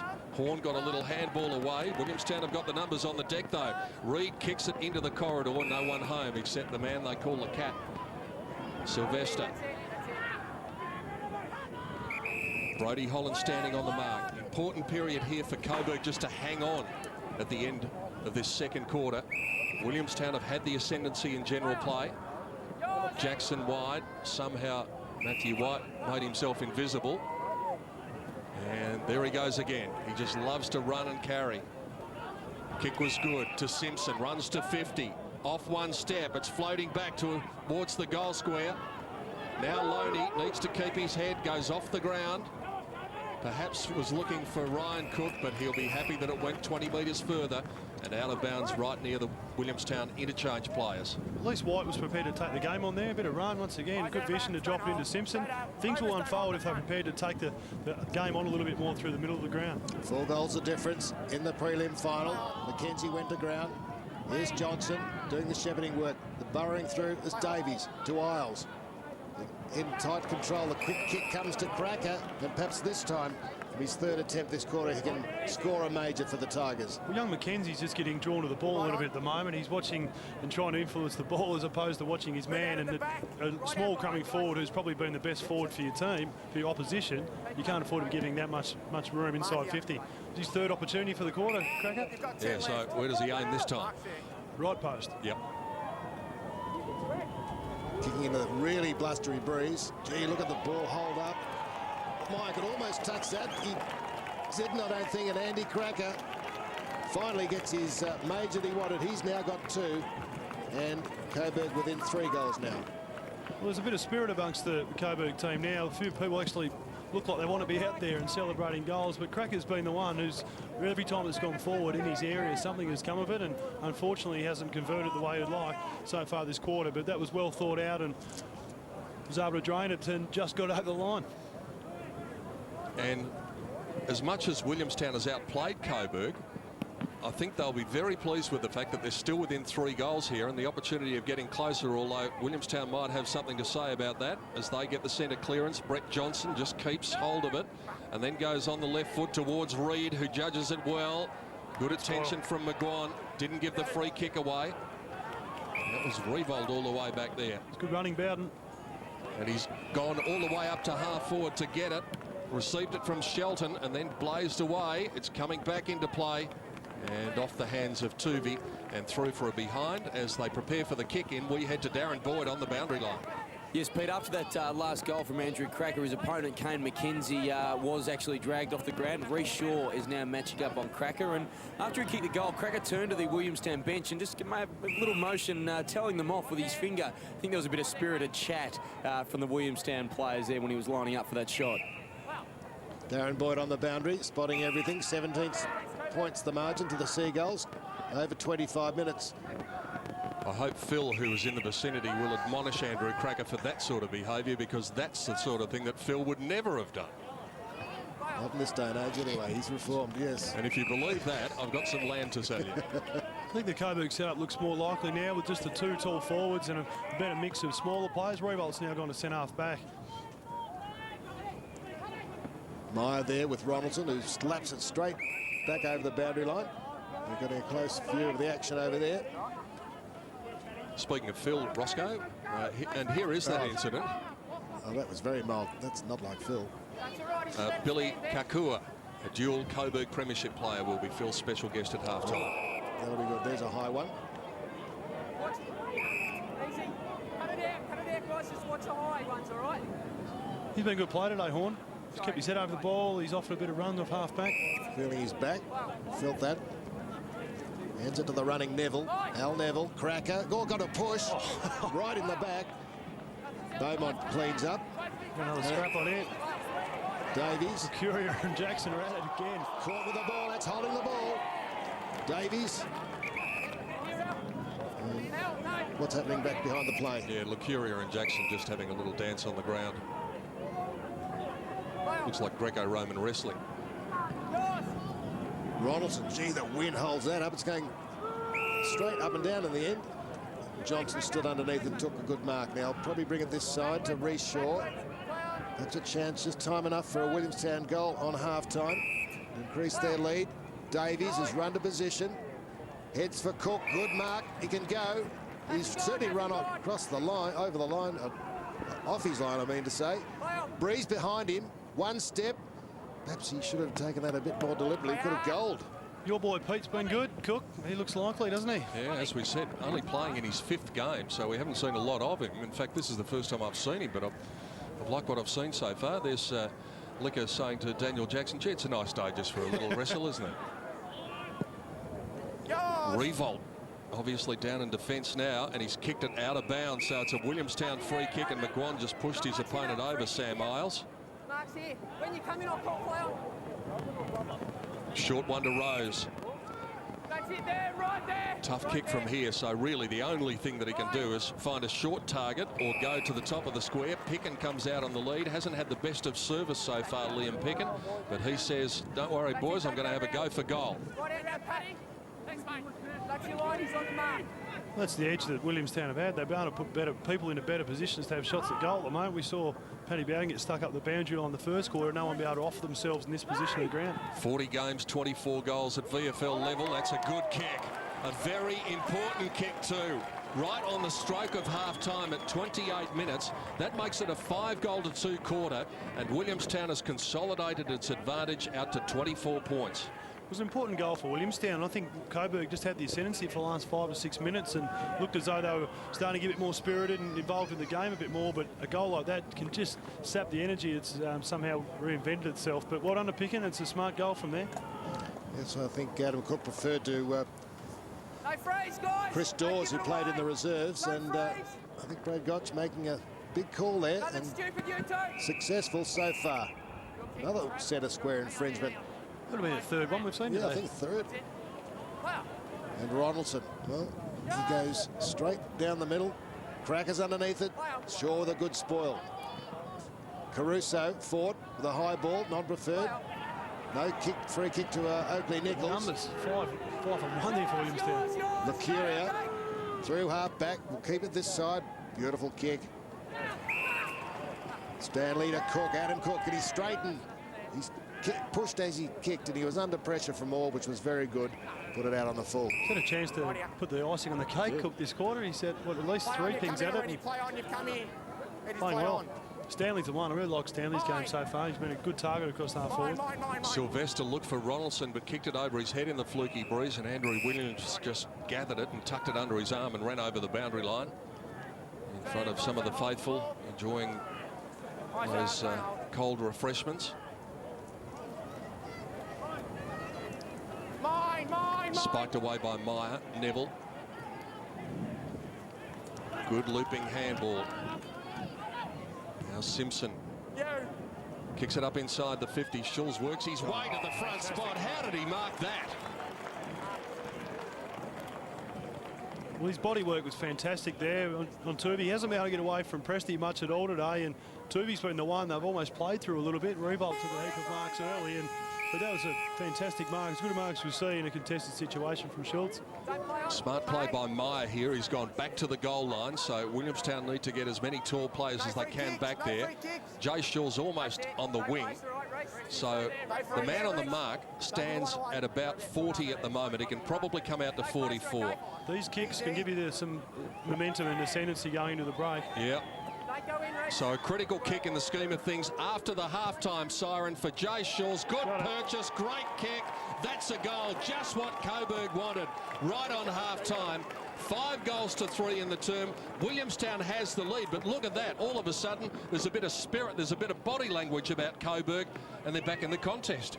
That was the one. We just mentioned it before he kicked it, that a goal like this, when you've been down and haven't had a great half, it can be the momentum you can take into the rooms and feed off and just manufacture from there. But it's been a half dominated by Williamstown so far, but it just snuck back in at probably the last 10 minutes, Coburg, of that quarter. 9-3-57 to 5-9-39. So the margin is 18 points in that quarter. It was 5-2 to Williamstown, and Coburg kicking 3 goals for, one of them coming after the siren. Andy Collins has a bit to ponder, and so does Bradley Gotch at half-time. Well, as I said, a bit of a Coburg flavour to our half-time today as 2 of the Coburg greats get together for a yarn. Yes, good on you, Pete. Look, everyone talks about Bashar Houli as if he was the first Muslim to arrive in football, but way back 20 years ago, a young boy from Broadmeadows, Tufik Kaku, or otherwise known as Billy, arrived at Coburg, and I've got him today. And it's great to talk with you, Billy boy. Hey, Phil, how are you? I'm very well. So, what are you doing at the moment? You're in Ramadan, aren't you? Can you explain what that's about? Well, it's a month of Ramadan. We fast for 30 days between sunrise and sunset, and basically about 12 hours a day. So you're a serious Muslim? Alhamdulillah, we say thank God. And you got a serious Muslim wife? Yes, well, when we say serious, serious enough. Yes. And how many children? I've got 4, 2 boys, 2 girls. Doing well. Yeah, well, thank God everything's going all right. Now, take us back to those great days in the mid-'80s, because we've got Williamstown and Coburg playing today, and it's just terrific, you know, the atmosphere. You arrived on the scene from Broadmeadows to Coburg. Right. What was it like? Well, I was about 16 years old at the time, and I was picked up from Uffield Football Club, and I came down to Coburg, and then you wouldn't play me the first 2 years because you thought I was too small. But in '86, you gave me 1 game, and then from then everything opened up. The doors open up, basically. You're exciting for your speed, and in 1989 in a game at Coburg, you'd kicked one of the most amazing goals I've ever seen. Do you remember that goal? I think it was against Springvale in the wet, then at Coburg, and carried a ball from about half-back flank all the way to the forward line. Was it a good goal? I think it was. It did get goal of the year, so it was rewarded for it. We used to like to party in those days, and I can just see that goal in my mind, and it's just been played to the audience. I think we must have talked about it that night. Well, you come up with some theory saying that I was sort of injured a Thursday night and got through a fitness test, and you come up with a saying if you don't play well, Cac's back, and then I won't say anything else.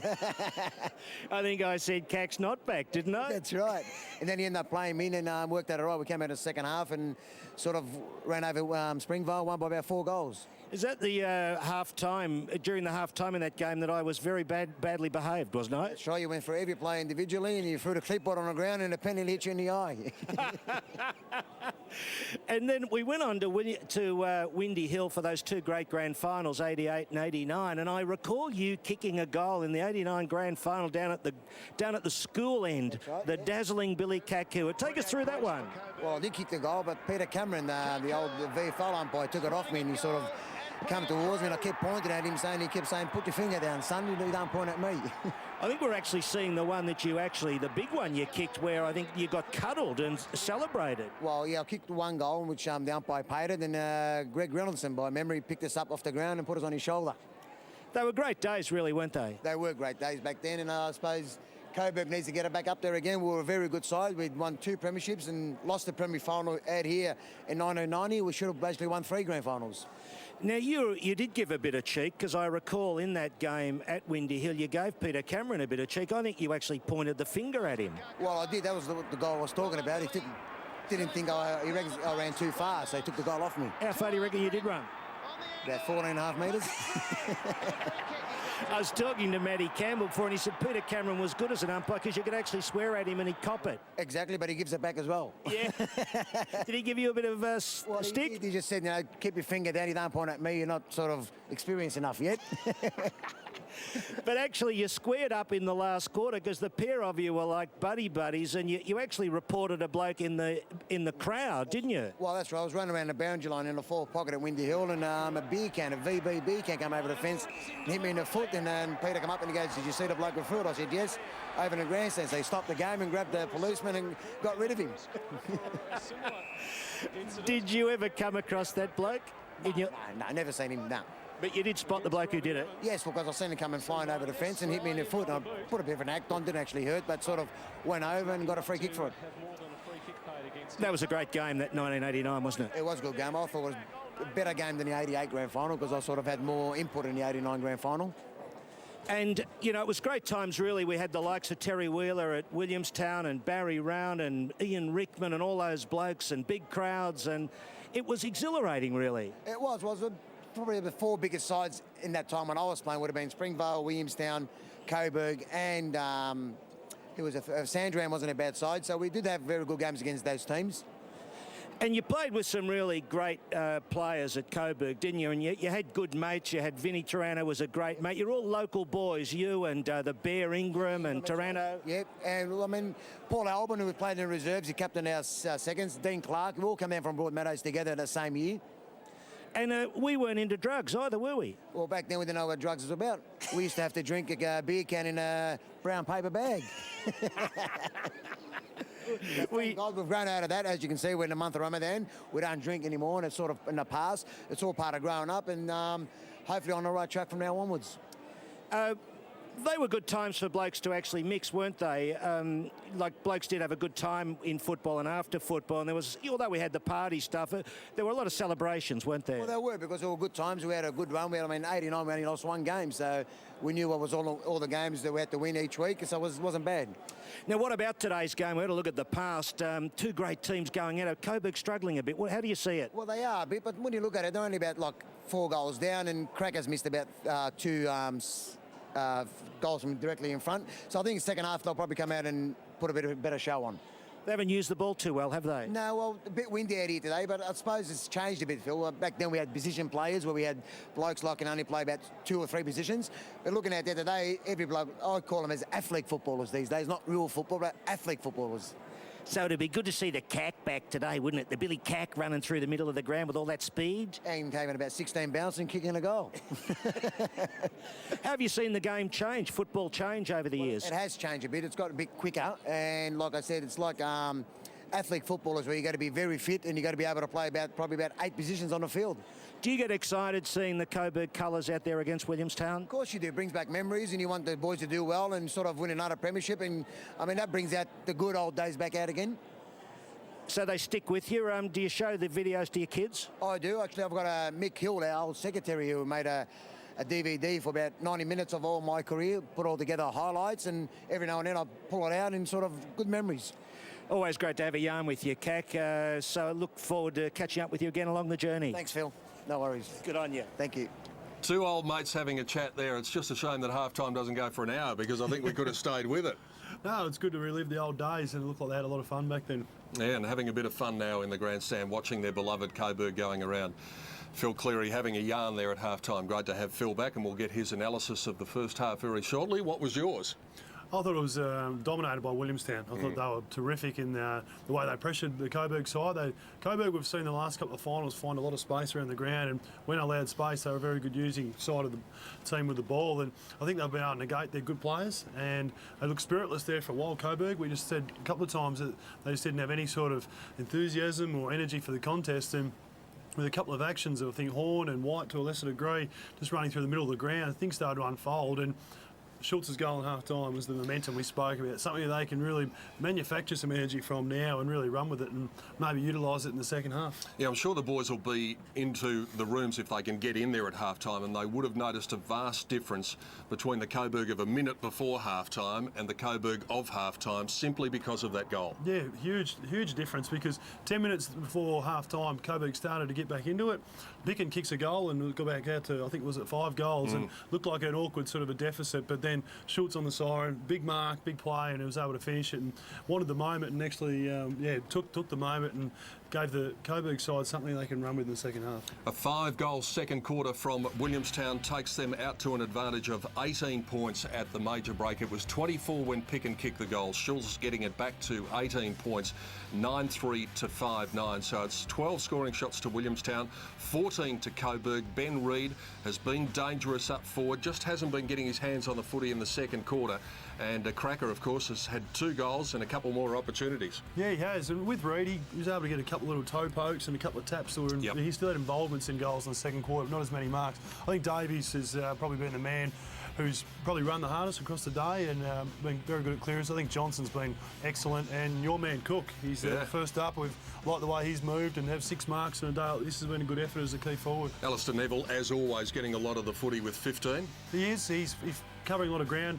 Al Neville, he probably hasn't been as damaging with his possessions. I think Bowden went in the ruck, is offering something different. He's running quite hard. Cracker's been, I think, probably across the half the best player so far for Coburg. And one man who didn't feature in the numbers there, Matt White, I thought was important a couple of times because he's just prepared to take a risk. He is, and there's times where if he was run down, clearly it would be turnover and back the other way. But what he's offering offensively when he does actually get away with it is enormous for the Coburg side. These are the highlights from the first quarter. None better than that. That was beautiful stuff as he got away from Ryan Cook, and then you could see the eyes lighting up. And as I said at the time, he's taken the mark of the year, or what we thought was the mark of the year, and now he's kicked one of the goals of the year. Oh, we know he's got sublime talent, Daniel Connors, and every time he's been involved in the play in the first half, something good has happened for Coburg. It's probably just been 2 big gaps in between when he has been involved, but there, I thought Schultz was very good in that contest to get to Cracker, and it was an important goal in the first quarter. And Ben Reid very good there. He kicked the last 2 goals of the first quarter. There was a bit of niggle all over the ground throughout the game, but just what you'd expect in a final, really, because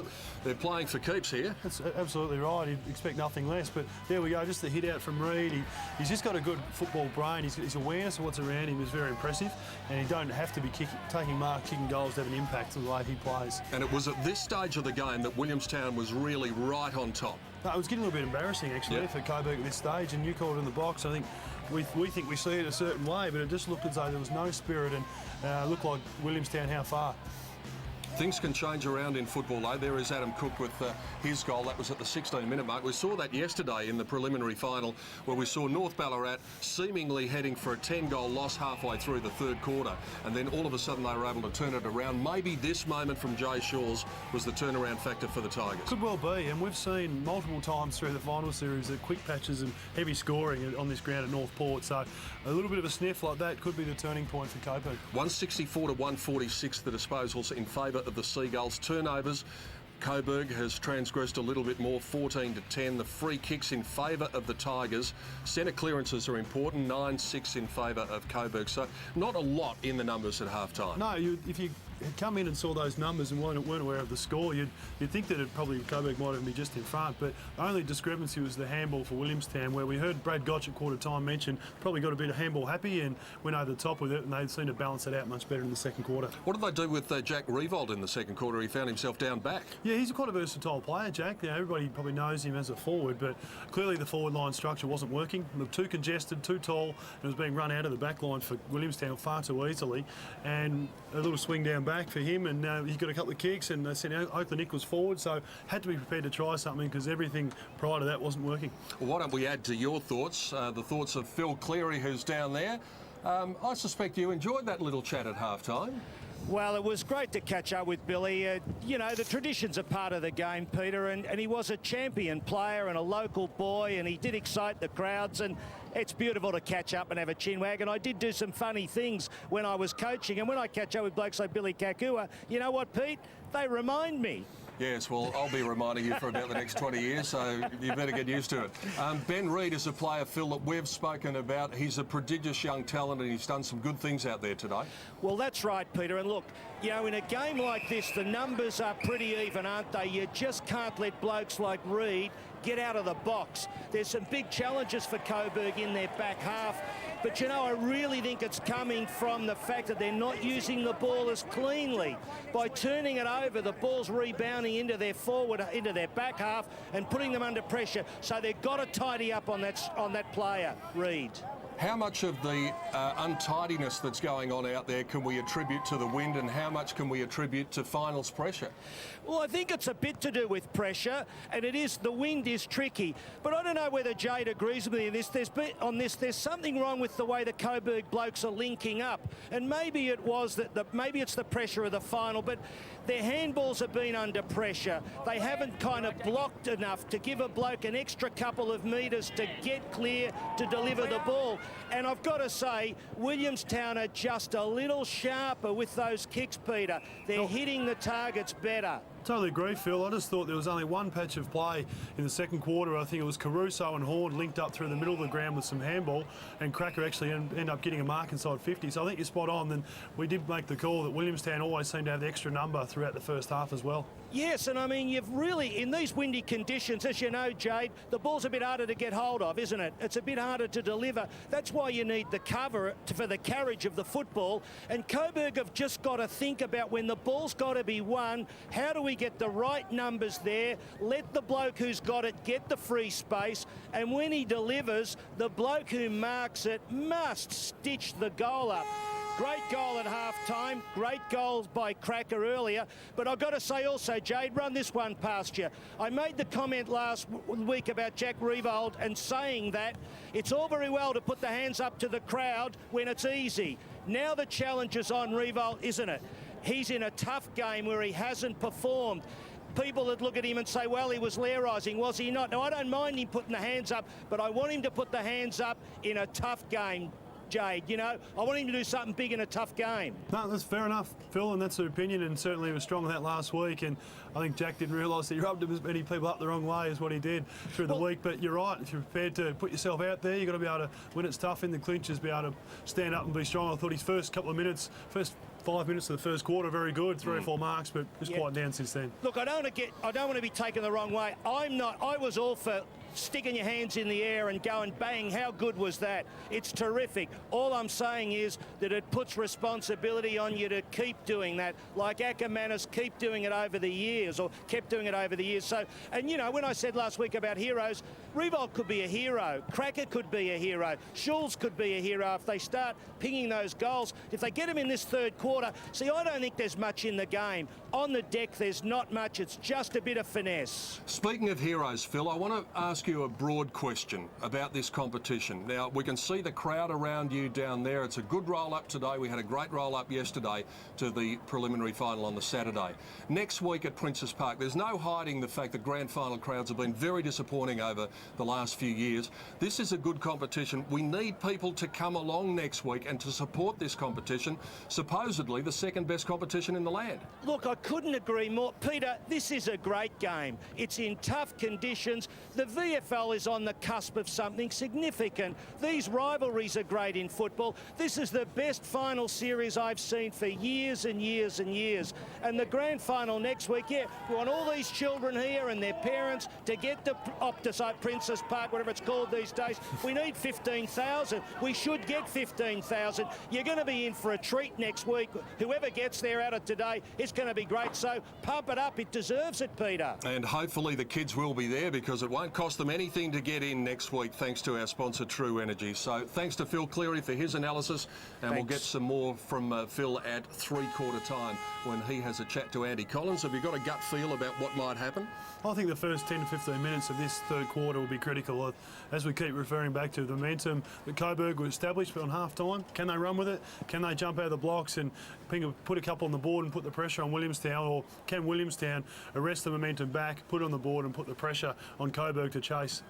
And it's in these games where reputations are forged for some players. In finals, all of a sudden, players can take a step up from being a handy player to a very good player, and one highly regarded by their peers. I totally agree, and that may be an AFL player doing a special thing at VFL level. Could be a 5-gamer in Cook coming up and doing some big roles in a prelim final for Williamstown. Totally agree, and the stage is there for whoever wants to put their hand up. So who will it be to put their hand up? We're about to find out. The second half is just moments away. Let's go down to the ground with their halftime report. Darren and Roscoe.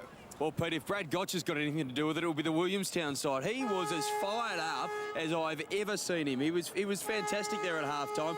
And we sort of got into the Williamstown huddle just at the end, and he was just screaming at the players at the top of his voice, Ross. It was really inspirational stuff. Guys, you've got to go out there and earn this game. Back yourselves, continue to run, all of those things you'd expect coaches to say. But a bloke like Brad Gotch, I think it was mentioned at quarter time, he's normally pretty measured and pretty quietly spoken. So it obviously, you can see what it means to them. Yeah. Well, Andy Collins got a secret listening post, so I hear him, but it's very measured, very quiet. They need the first goal. Spent a long time up in the box with the magnetic board before he went down and addressed the players.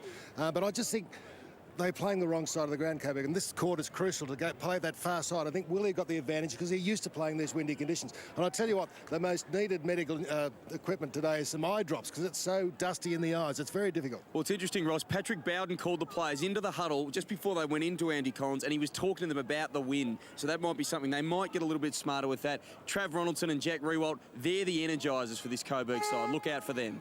OK, boys, thank you. We're about to get the second half underway. Williamstown unbeaten when they're leading at half-time. They've won 9 and drawn 1 from 10 in this season. And Coburg Tigers have a 50% record coming from behind 5 of 10. Travis Ronaldson, the man who finished 3rd in the Liston Trophy count earlier in the week.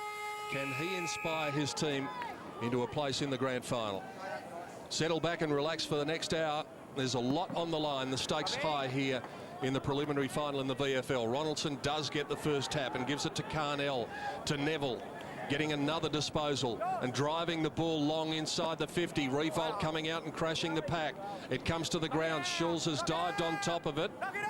He's being told to knock it out. He might get pinged. The bloke at the back's got it. He hasn't got it. There you go. Presty had it. Must have gone through his legs at the back, Jay Schulz, and he didn't have it. Good start by Coburg, good centre clearance. Cox was happy just to drop off Carnell coming off the corner of the square, and Neville got his hands on it again early. Can they follow up with another goal after one? After the siren, they're going to get a free kick here. So Travis Ronaldson is going to shoot for goal. This could effectively be 2 goals in a minute and cut the gap back to 2 goals. Well, Phil loves talking about heroes. I reckon this guy's capable as well. We saw in the Liston Trophy on Monday night, he polled 17 votes. He was right up there, and he's revered by everybody at Coburg. This is his moment. Pressure's on here. Wonderful view from behind. Big kick in the context of Coburg's season for Travis Ronaldson. It swings away, but not enough to stop the goal umpire putting up the 2 fingers. And that is a big one. As we said, effectively, that's 2 goals in 2 minutes now for Coburg. Meyer with the hand over the shoulder, and Ronaldson makes him pay. Well, the loudest roar in the celebration there was certainly from Travis Ronaldson. He's very vocal out in the ground, and you can just see what it meant to him to put that one through. And 2 in a row for Coburg. And as we keep mentioning, that momentum that was drawn on half-time looks like it's rolled over into the 3rd quarter. First time in any of the 3 quarters that they've been able to kick the first goal of the term. So we're back to a 12-point ball game. Meyer might have given away another free kick. Lucuria squirts a little clearance away. Stretton gives it to Davies, who had a magnificent second quarter, got a bit too cute with the kick. Now Shelton always does well in tight, and he just bangs it long. Maybe that's an instruction. Out comes Caruso and takes it, and he scragged as he kicked it up in the Riewoldt direction. Willie with the numbers. Cox runs away. Handball was good to Davies, but he's got players sweating on him, and he's turned it over. Alistair Neville gets a good shepherd from Riewoldt, and then a good smother from Tuvey. Forces the ball to the line. Some of the little 1% things in football that coaches love on display in that passage of play. Correct. Some good chasing, good tackling by White, shepherd by Riewoldt, good smother from the Williamstown player. Very good patch of play. Meyer knocks it to the back, but it only comes as far as Gazzo. Dancing on the spot, changed direction 3 times. Ronaldson up and down. It's gone very high, and it's actually got a bit of distance as well. Cox went to punch it away. Ball is still alive here. Carnell dives in on top of it. Williamstown needing to be very careful they don't concede a goal. And the old head, the wise head of Paul Lucuria says enough's enough. I'm going to have to concede. This stage of the game is not a time to be staging for free kicks. And I just thought Bowden was just too happy to take himself out of the contest from a little nudge from Cox when he needed to stay in the contest. Ryan Loney's kick not great to Holland. Gazzo just can't hook it around enough. So Loney's going to have a chance to reload, take 2. But his heart would have been up in his throat when Holland was waiting underneath that ball. Ryan Loney decides to go out the other side of the ground this time. Tuvey taking a while to get a handle on it. And then he falls over and he's in trouble now. Lucuria in after it. Caruso, fought Caruso to Shelton, trying to get his hands free. Loney just with a clearing kick off 1 step. Didn't kick it to anyone in particular, just kicked it to land really, and was hoping for the boundary and finding it. It's a good start. You just wonder, is this a facade from Coburg? Is it something that is bit of bravado, or can they sustain it for the whole second half? Darren Boyd on the boundary line. Yes, Pete, Jay Schultz came off very early in this third quarter, and after a marking contest, he looks to have some trouble with his right hand, one of his fingers. Doesn't look too serious, but always a worry when a marking player has that sort of a problem. Darren Boyd on the boundary. Round the corner, Simpson. At the fall, Holland. Dishing it out. Cox keeping it close to the boundary line. Ben Davies, no one running at him. Finally, Shelton did. Spotted Shawwell, ran into White. Over the top, looking for Isles, who might shepherd. Isles worked his way through. Good composure. Stanley and Isles again. The smothered attempt wasn't effective. Reed's in front. Good hands again. And he just judged it quicker and better. Another player who's had minimal impact in this game is Cleve Hughes. And I just thought that contest, the middle of the ground, was quite ordinary. He had to try and lock it up, and then even the smother attempt wasn't desperate, and I think he might pay the penalty coming off the ground. There he goes. Schulz strapping on the finger, or the thumb, as Isles slips. It's glass out there, the ground pretty hard. Chance for Rose on 50. Back to Loney. Can't get on the left foot, caught by White. It's been his third tackle this quarter, White. He's really put himself out there. I think Carnell's leading the way with his physical approach to it. He was caught in the light of the spotlight, and Loney has a sore shoulder. He really felt that. Now Coburg breaks, Schulz back on the ground. Sprints up to halfway, kicks into the pocket. Revolt and Tuvey in battle. Revolt's got it, dribbles the ball along the ground and kicks a fantastic goal. And yet again, he says to the crowd, what about that one? Jack Revolt, a big moment. Coburg have the first two of the third quarter. It was a big play. He was able to keep himself in the contest, and one thing Revolt's very good at is hand to foot and awareness of goal. But once again, Matty White, low cut, hard kick over to Schultz, who was free after the interchange on the wing, and driving kick deep into the forward 50, and very clever, just thought his way through it, an important goal. But they've got all the momentum at the moment, Coburg. He's kicked 4 of the last 5 goals in this match to draw within 5 points. The winner to meet Geelong next Sunday at Princess Park. Ronaldson uncontested. Didn't do it that well. Shaw dives on it. Coburg will be looking for a free kick, but no prior opportunity. No other option. Liam Picken stretching the hamstrings. Don't worry about it, Brady. Son of Billy and Reece Shaw readies himself for the next contest. Good, Brett. Don't hold. Both holding, play on. Ronaldson, Lacuria. Open spaces, Brett Johnson and Shelton. He's running up the race, and it's good to see. One thing I did spot at half-time was the afternoon tea being carried across to us, thanks to the Port ladies, our last chance, and gentlemen looking after us. One change we've seen is Jackson's gone to a half-back flank. He's playing on Stanley at the moment, and they've conceded the Curia match up there. Ronaldson wins the tap, smacks it down. Carnell somehow got it to Connors. Quick little handball. Gazzo involved in a tight spot again to Simpson. Up and under ball into the pocket. Bowden gets to the front spot. Cox did pretty well though. Now he turns back into trouble. Revolt applies the tackle. Ball very tight to the boundary line. Patrick Bowden is hurt here. Just off the contest. Slow in getting up. It was a good effort by Bowden. His second effort to tackle was fantastic there. Might have just had the wind taken out of his sails or hit in what is euphemistically known as the lower abdomen. Ronaldson over his head to the hot spot. Going back, fought Caruso. Could have been a goal-saving tackle by McKenzie, but Caruso got it anyway. They're coming now, the Tigers. They've hit the front by a point at the 8-minute mark of the third quarter.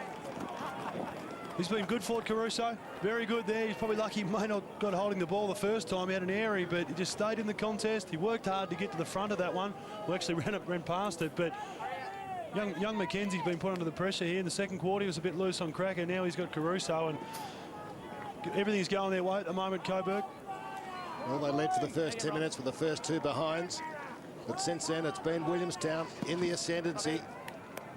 And 4 goals in a row out of Coburg. See them in front. Taken by White. Could go all the way here. He runs to just outside 50. He's under pressure as he kicks, which was good. A good chase. And out on the full in the end. Loney feeling the effects of that tackle earlier in the quarter. So Tuvey To Isles. Brady Holland. Calling for it, Stanley low. Goes into the middle. Dangerous kick. Stolen by Schulz. McKenzie was caught flat-footed. Schulz bangs it long. Patrick Bowden coming at the back. Got hands to it. Still in the contest. Went to ground. Bit soft, I thought.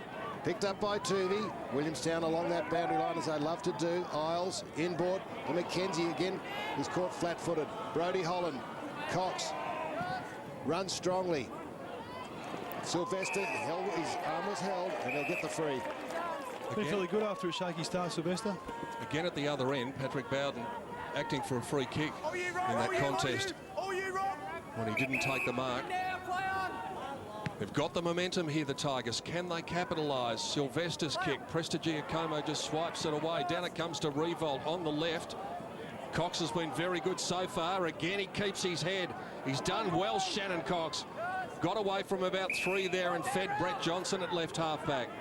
He was excellent there. I thought he looked a bit casual initially, but he knew what he was doing. That's his manner, I think, Jade. He's one of those players, he makes everything look terribly easy.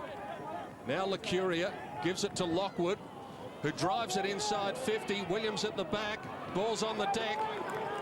Horn is there. McGuan is there. Brushes the Rose tackle. They're doing it well at both ends of the ground at the moment. Neville by hand to Jackson, who's ripped down by Stanley, just able to effect the disposal in time. Now Neville gets through a Stanley tackle. One end to the other here. Oakley Nichols gets the hands up in the air and launches one to half forward. Schulz gets to the front spot. Fort Caruso front and square on the left foot again. This time not on target, but great transition by Coburg. Once again, the run from half-back, the overlap handball. Neville's getting involved a lot more. Connors once again, but Caruso, he's at every crumb at the moment. He's looking really likely. Nathan Loney looking as if he's in trouble. Still getting attention to that shoulder. Beaumont runs to half-back. Over the head of Williams. Here's a chance for Picken. Good contest by White. And hard at it was Andrew Williams. Been good, White. He's just starting to look a little bit proppy. We know he's had an ankle. It's been a little bit sore for a period of time now, but I think he's been real spark this quarter for them. Loney's confused. Stretching over the back was Meyer. Quick work by Sheldon in the midfield. Tuvey, clean pick-up. Feigned by Reece Shaw. Spearing kick. Bit of a push in the side, perhaps by Stanley's. Not penalised. And he has a difficult shot to convert here. Breeze very strong from right to left, and blustery. Probably the toughest pocket on the ground, this one, to kick goals from. His side is down by a point. Breeze gets it and scores, all tied up. 13 minutes coming up into the third quarter. It's clever body work from Stanley there. He's quite a smart player in the air. There is Ryan Loney going down, and the arm falling awkwardly underneath him, and that's the reason that he's on the bench getting some attention. Darren Boyd will be looking into that situation. Connors tries to spear one, just a little too low. Davies applies the shepherd, but he finished up only shepherding for more, and he was grabbed high by Tuvey. Umpire Jacob Mollison comes in. Yet again, we haven't noticed the umpires that much today, which means they've done well. They've been good. Now, Cox has gone back to Revolt. Revolt's gone back to the square. I reckon they're a bit concerned about the run off half-back from Cox. Hands to it by Carnell. Isles ducks back around a couple. Tuvey and McGuan just put the shoulder into him. There was nothing in it, but he just didn't need to do that and give the umpire the opportunity of paying the 50. Called it perfectly. Nothing in it, but totally unnecessary. It's just showing your frustration and to everybody in the ground and on the screen. So it just didn't have to happen there from McGuan. Andy Collins is within shouting distance at the moment, where McGuan is standing on the mark. And Tuvey just doing the right thing for his team and going to the ground and milking the 50. He's not a great kick from 48 metres. He lives up to the reputation there, missing to the left and off the fingertips. Kick 3 on debut, Tuvey, for Collingwood this year, so he's proven goal kicker, but didn't look as likely there. So the Seagulls edge their way in front. More accurate conversion from their fewer shots, 14 to 18.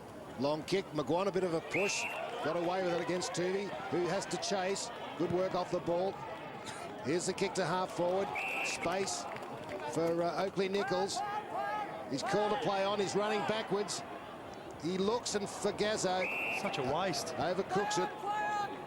Ryan Cook has certainly kicked that backwards to the advantage of the Tigers. But Revolt couldn't get it. Hasn't had a great day, Ryan Cook. Just got stitched up early by Connors here in the wing, and just that disposal there was at an important time when they stemmed the flow, just giving Coburg another sniff again. The ball in the right, or the left forward pocket. The correct one for the Tigers to goal, but not this time. Cox, again, composed, straight up the middle. A little quick kick, the hand pass out to Johnson. Overlapping was Beaumont. Good quarter, Sylvester. Good strong mark to Jared Sylvester. Coburg in general having a good quarter here. Williamstown not really looking like penetrating the defence at the moment. Matthew White again running and carrying. And he spotted up Bowden standing all by himself. 30 metres out from goal. Williamstown defence at 6s and 7s there. It was. I'm not sure how Bowden was able to find so much space, but one thing that infuriates me is people turning their back on goal, because Revolt was all by himself in the goal square here, and by the time he turned around, that option was null and void, so he needs to drain this now, Bowden. Yeah, he better kick it. Patrick Bowden, this to make it the last 5 goals for Coburg. And they will not be happy with that result for many reasons. Darren Boyd on the boundary line. What have you got for us? Well, Pete, the Williamstown Medicos are keeping pretty tight lid on things, but Ryan Loney, you can tell by the images, he's absolutely dejected, and looks like his day might be over. That's clearly a shoulder problem, but it's interesting, they're not even attempting to strap it or put any ice on it or anything, so I think he might be in a bit of trouble. Cox to Reece Shaw, to Beaumont, to Ryan Cook. Stands on the spot at left half back, off one step, unloads a big kick. Williams just nudging his opponent underneath the football. Coburg defence has been resolute so far. Kelvin Moore has it held in with Brett Johnson. He was lucky there when he tried to fend off. Hold off the ball here, guys, straight up.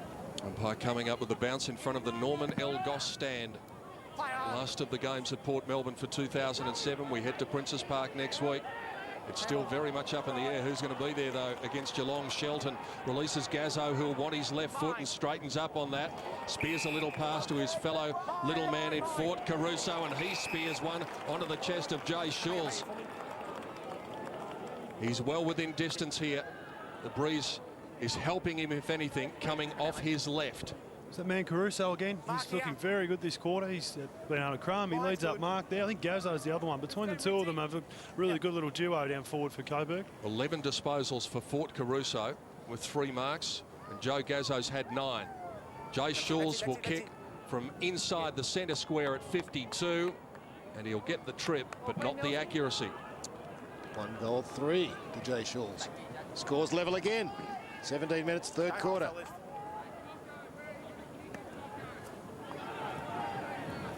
So Cox to Lacuria, out to Reid, well down the ground from attack, working in defence. Oh, missed Lacuria. Guess who? Fort. Well, he misses too, so these could be costly, but they're moving quickly. The pace is good from Coburg. Well, Caruso again. He was out. It was probably the right option to have a shot. It was just his brother was probably the man free that could have been used elsewhere. Isles went to himself then with the long kick. Revolt intercepts. Left footer to the hot spot, and well judged at the back by Beaumont. Did it nicely. Comes out towards Ryan Cook. Ryan Loney comes back onto the ground. Cook very tight on the boundary line. Kicks to about a 1-on-2. In the middle, it was Adam Cook who nearly took it and then tried to flip it up in the air. Connors has got his hands on the footy. It's still alive, though. Tuvey did well. Got it backwards to Rose. Now the advantage paid. Reid didn't take the mark. Nat Caruso sweats on him and pushes him in the back. And that was clever by Reid. I reckon he turned his body there where he knew he was in trouble. Watch him here. And he just turned his body enough. He hasn't had much to do today, so he hasn't done much with the ball so much, Caruso, but one thing you'll always get is a contest and a good aggressive approach from him. Isles to Tuvey. They're just trying to pick the lock here. And they're not doing it too well there. Cook made the contest. Moore at the back. Swept up well today, Moore.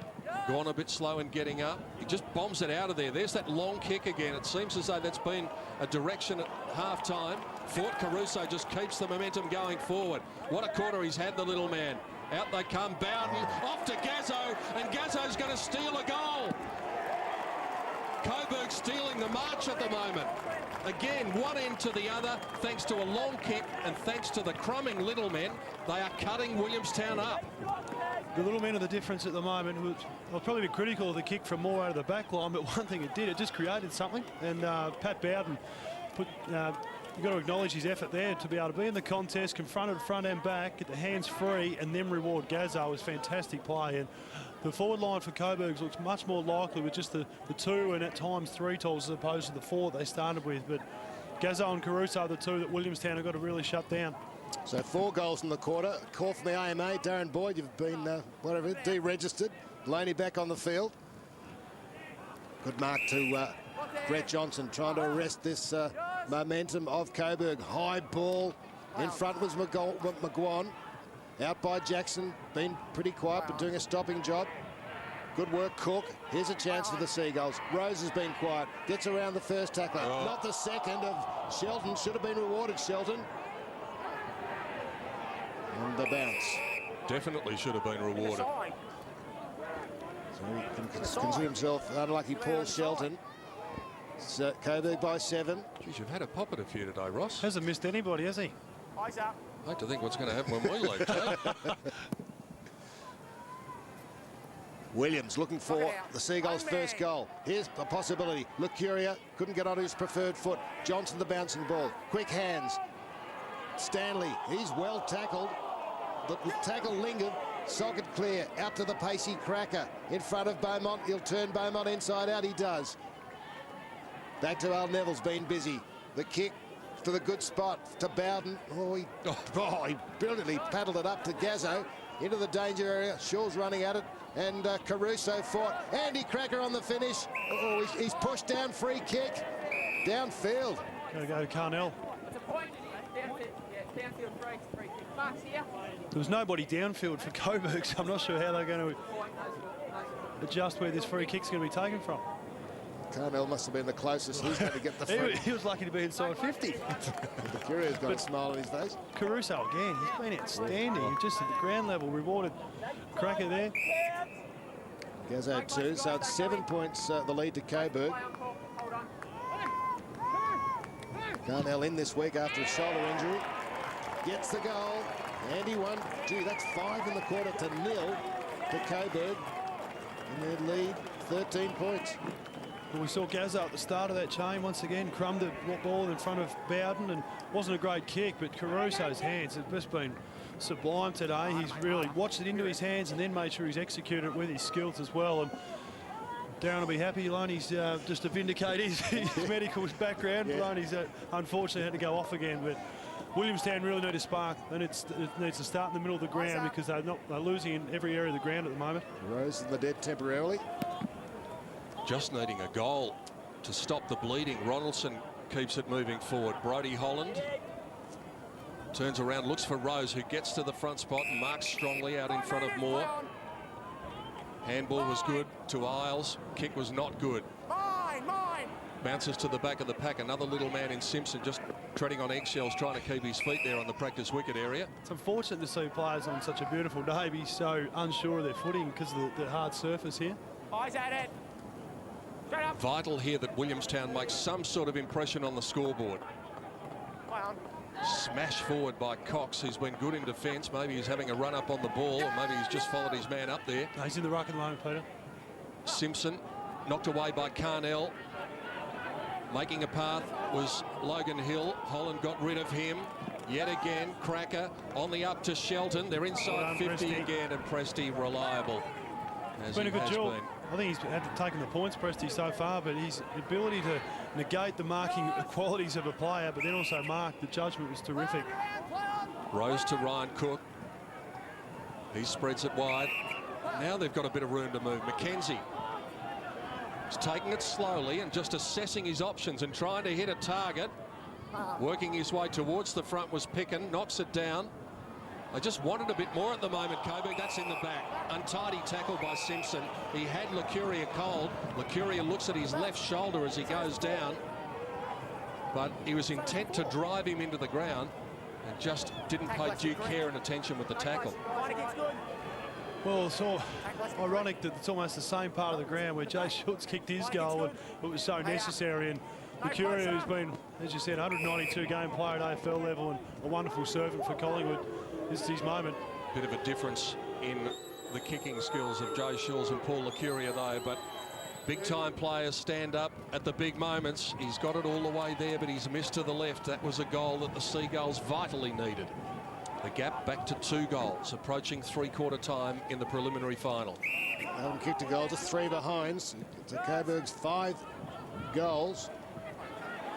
5-1, in fact. Here's a chance for Jackson, but Brett Johnson gets in the way again. So they need him. Just Jade Rawlings. Williamstown are up and down the one spot. They're just not able to match the pace of the Tiger midfield. Correct, and the lack of spread that we saw from Coburg, in particular in the second quarter, seems to happen to Williamstown this quarter. Just don't have the same run and dynamics. Reece Shaw, we haven't seen much of this quarter, who set them up in the first half. Loney worried out of it by Davies. Reece Shaw tackled and held. Throw. It's deemed. Well, interesting in a replay on that one. It looked like he got a fist on it, but umpire's in a better position. Right out, Patrick! Don't kick it, right out. Matt Caruso with the free. What did you say about being spoken to like school children sometimes? I can't stand it.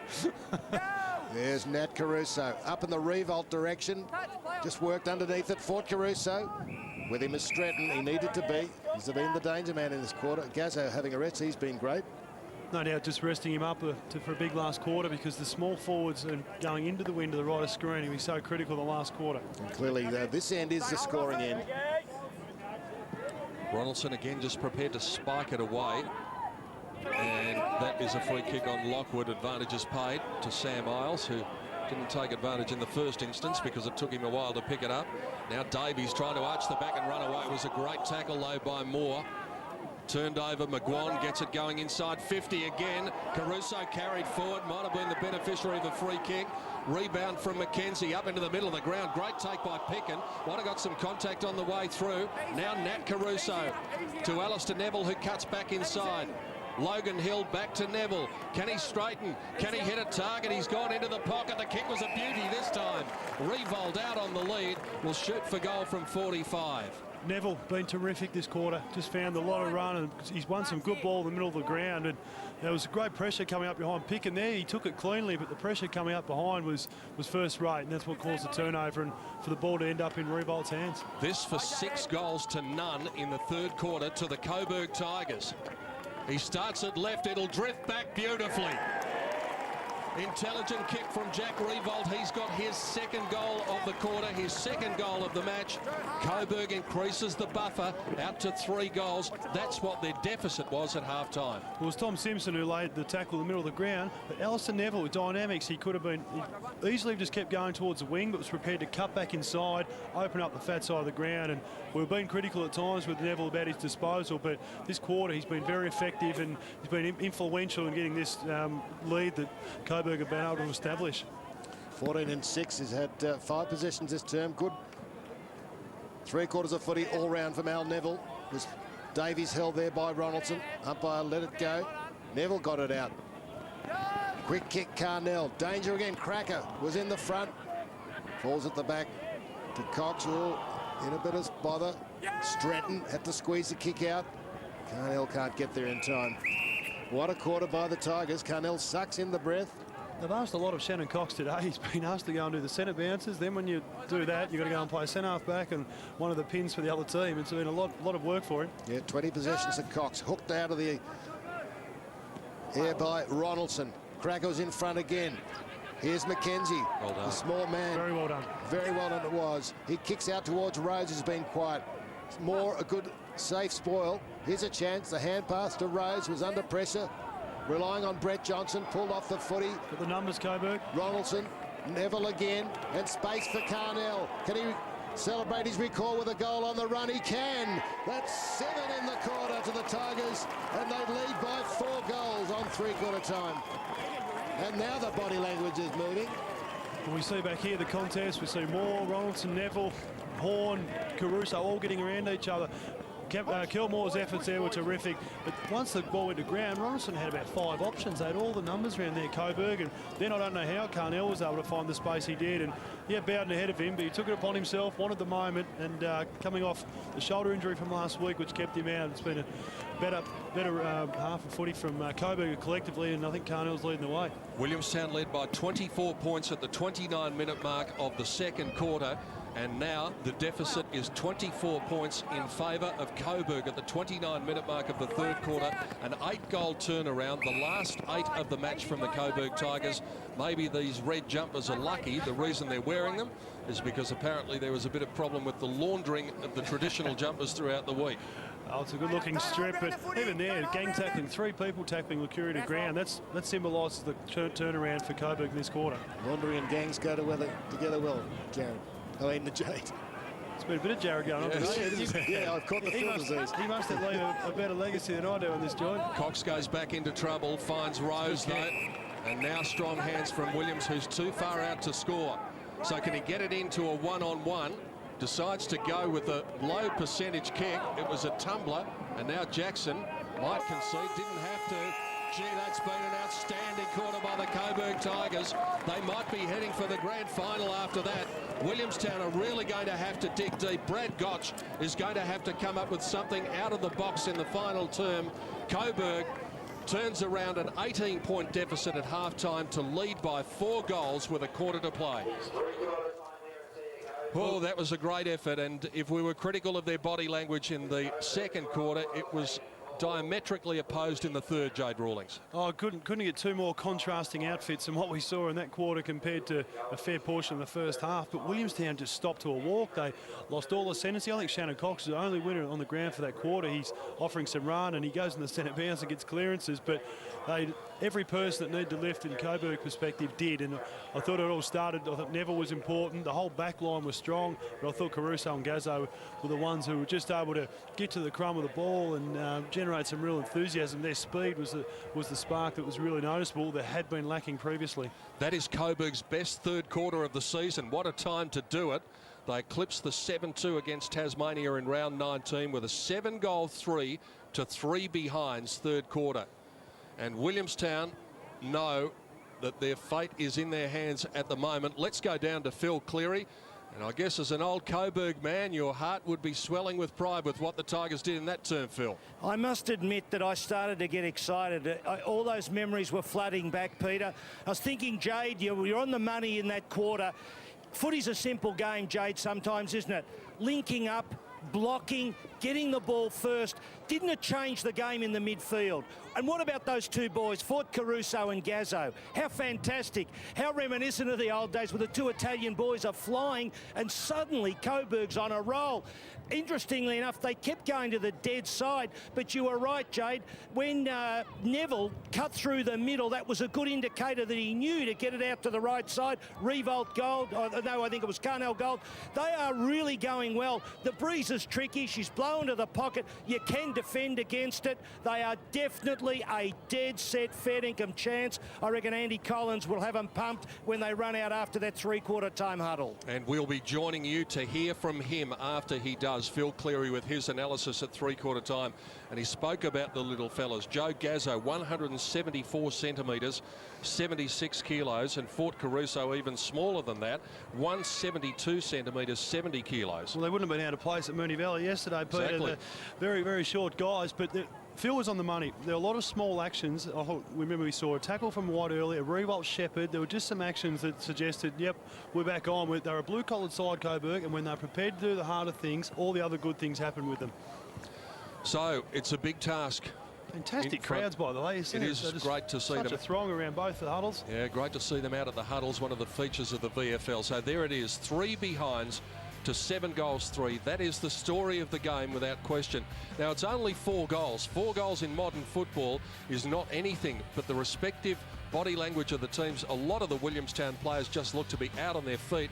while Coburg were running on top of the ground in that third quarter. They certainly were, and as we keep mentioning, as we look at a few of the stats here, I think Isles has still been a solid contributor, as has Davies. I thought Johnson was quieter that quarter. I thought Cox has been their best player. He's just consistently done everything that's been asked of him. He's done it well. Reece Shaw, I think he's the man if it's going to turn around between he and Rose. I think Rose looks like he's got the talent. He just hasn't shown it or brought anything to the table so far today. Not surprisingly, Alistair Neville with 22 disposals, but importantly, hitting up a few targets in that third quarter. Very good. He was able to pick out the right option and then execute it appropriately. But as we keep talking about, Caruso and Gazzo were the two that I thought were the genuine spark. Inside 50, amazing discrepancy, 15, which there was actually about at half time they had more.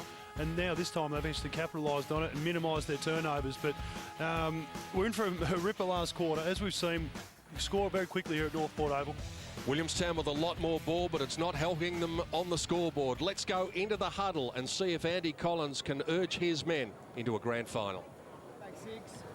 Dan, we'll just keep you off here because I'm going to do road, mate. Yep. If I need you, you know we're going to sweep you. Yep. Okay, and if I sweep you, all right, obviously is that loose there if they get some early kicks. Just remember, if we're going man on man, all right, you've just got to try and get up there as quickly as possible. Or you might be pushing, Dan, if I put you back here, you might be pushing Carnell or Whitey up and just bring it up. You understand that? Yep. Feel good? Yep. All right, everyone's body okay? Yeah. Jacko? All right. Let's go, boys. Okay. Just here, remember in this second quarter, the ball drops short, forwards, get to the front, make sure we get that pressure from behind. 2 little men, great. Awesome. Great down back, okay, Tommy? Terrific, all right? Forward pressure, enormous. And therefore, again, that forward pressure from behind is going to be really critical here, that these backs can hold their ground. All right? At the same time, we don't want to get them any free footy by them setting up loose down here and then running. So this is where always identify the most dangerous player and get on to him. All right? 1 minute, mate. Come on. Mate, they're going to have to roll the dice. Schultz, Nev, midfield, we're going to be really strong in here. We'll get a look. Mate, we'll get a look, then we'll get them back the other way. Pressure has been enormous. Pressure's been enormous. Effective tackling. Forget what the umpire was saying. Mate, that was brilliant, Tommy, that tackle. That was a brilliant tackle. Again, we're nice and composed. You know, we've got 30 minutes. And we've spoken a lot about this, our patience, make sure we get ball usage. Our kick-outs this side. All right, let's get them long out this side. Judder, long out this side. Make sure we get them there, numbers there. Make sure that we've got nice defensive coverage. Don't need everyone falling. He's a very contented coach at three-quarter time, and well he might be, looking at the look of the scoreboard, which shows Coburg by 24 points over Williamstown. For the Seagulls, it's going to be no guts, no glory. Let's go down to Andy Collins with Phil Cleary on the ground. Yeah, we can, Andy. You're as cool as a cucumber. You must have planned at half-time really well because their ground level work was phenomenal. Yeah, obviously our pressure's been such an element of our game and we're really lacking that.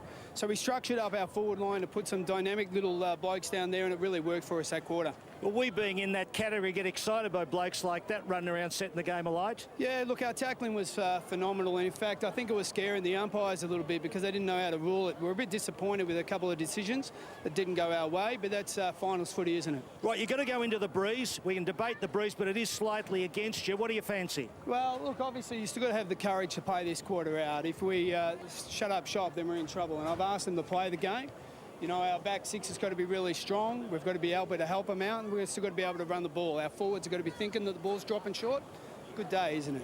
We're going to make the grand final? Mate, let's just focus on this quarter, Phil. Good boy.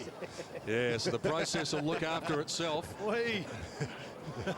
And really, as we said, Jade, Williamstown, well, there's no sitting back here. They simply have to take risks because there's nothing to be gained by getting to within 2 goals. They just have to win. Correct. And one thing they can't be drawn into is just thinking the breeze is going to do the work for them. They just can't be behind centre bombing it in because, as we heard, Collins is probably going to sweep behind the ball. Darren Boyd with his three-quarter time report on the boundary line. Well, Pete, once again, an impassioned Brad Gotch addressing his players. He said, guys, that third quarter, he said, look, Coburg just lifted and they didn't go with them. He said their intensity lifted and now Williamstown needs to lift about 15 to 20%. He said it's all about first principles and about gut-busting efforts. He said they've got the forward structure. Williams and Rose he addressed. He said they've been pretty quiet and he reckons they might give them something in this last quarter. Then right at the end, he got really fired up, Brad Gotch, and he said, look, guys, this is the last time you blokes might be playing together. Why don't we go out with our dignity, integrity and tact and have a crack and win the game?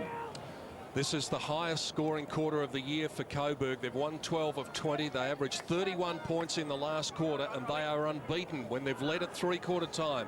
They've led a dozen times. They've won a dozen. Williamstown, in contrast, has won 9 of 19 and 2 of the past 3. Who's going to meet Geelong next week in the grand final? We're about to find out over the next 30 minutes. Settle back, relax and enjoy it. Unless, of course, you're a supporter of one of these teams, and then it might be a tense time. Paul Licuria with a centre clearance straight away for Williamstown. Important for the Seagulls to make an early impression on the scoreboard. Little fend off by Jackson. McGuan tries to clear it. Got a toe on it. There's a bit of a wrestle going on behind the play. Licuria gave it to Holland, goes inside the 50, and yet again it's another little man in Simpson who comes up with a big mark. There's the wrestling going on. Williamstown in particular need to concentrate on the Sherrin in this last quarter. Matt White, who's run well and run hard. Inside he comes, bad one, look for Neville, turnover, chance for Williamstown to hit them on the turnaround, and Patrick Rose does after 50 seconds. That is just the start the doctor ordered. All of a sudden, a bit of body language returns to the Seagulls out on the ground. Well, he's the guy we mentioned at three-quarter time. He's been unsighted today, and a guy who's capable of being able to register some scores and being part of goal chains. Who landed in his lap there. It was a bad executional error by White, but he's found a bit of spark in himself, Rose, and he's trying to drag his teammates along with him. That's their first goal since the 29-minute mark of the second quarter, Roscoe. Andy Collins, when he went to the huddle, went straight to Patrick Bowden, asked him how he was, said, "I'm sore," and I think he might be off the ground. Can't see him out there. Hughes is back on. Anyway, meantime, Shelton gives it to Moore. Gets rid of his man. Oh, ran into Shelton, his teammate. Could have been costly. Recovery from the hard-running Al Neville.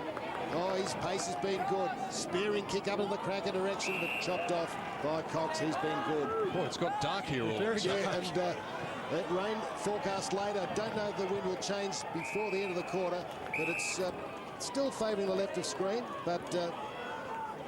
It's a bad miss, that one. They were out. They had 2 players spreading to the wing there, Williamstown. A real opportunity to go inside 50 once again. Patrick Bowden is on the bench, Roscoe. Is it? Yeah. So it was put to him by Andy Collins. How are you? So he might come back on later. Here's Johnson, non-preferred foot. Up towards Davies crashing through. Oh, there was Pickett and then Davies. Chance, good strong tackle, wasn't it? How long do you get with the ball? The tackle was McGuan. Now, Fort Caruso came out holding his hand. Still Williamstown live. Dished out in the Licuria direction. He moved slowly towards it. Shelton was in trouble. Squirted out. Good work by the Tigers. Away goes Jackson. Carnell got it to him. Jackson up to the wing. Cleve Hughes has had a quiet day. Really hasn't been a factor at all. Just standing on the spot and trying to kill a bit of time. Gave it back to Jackson. Little chip pass over the top.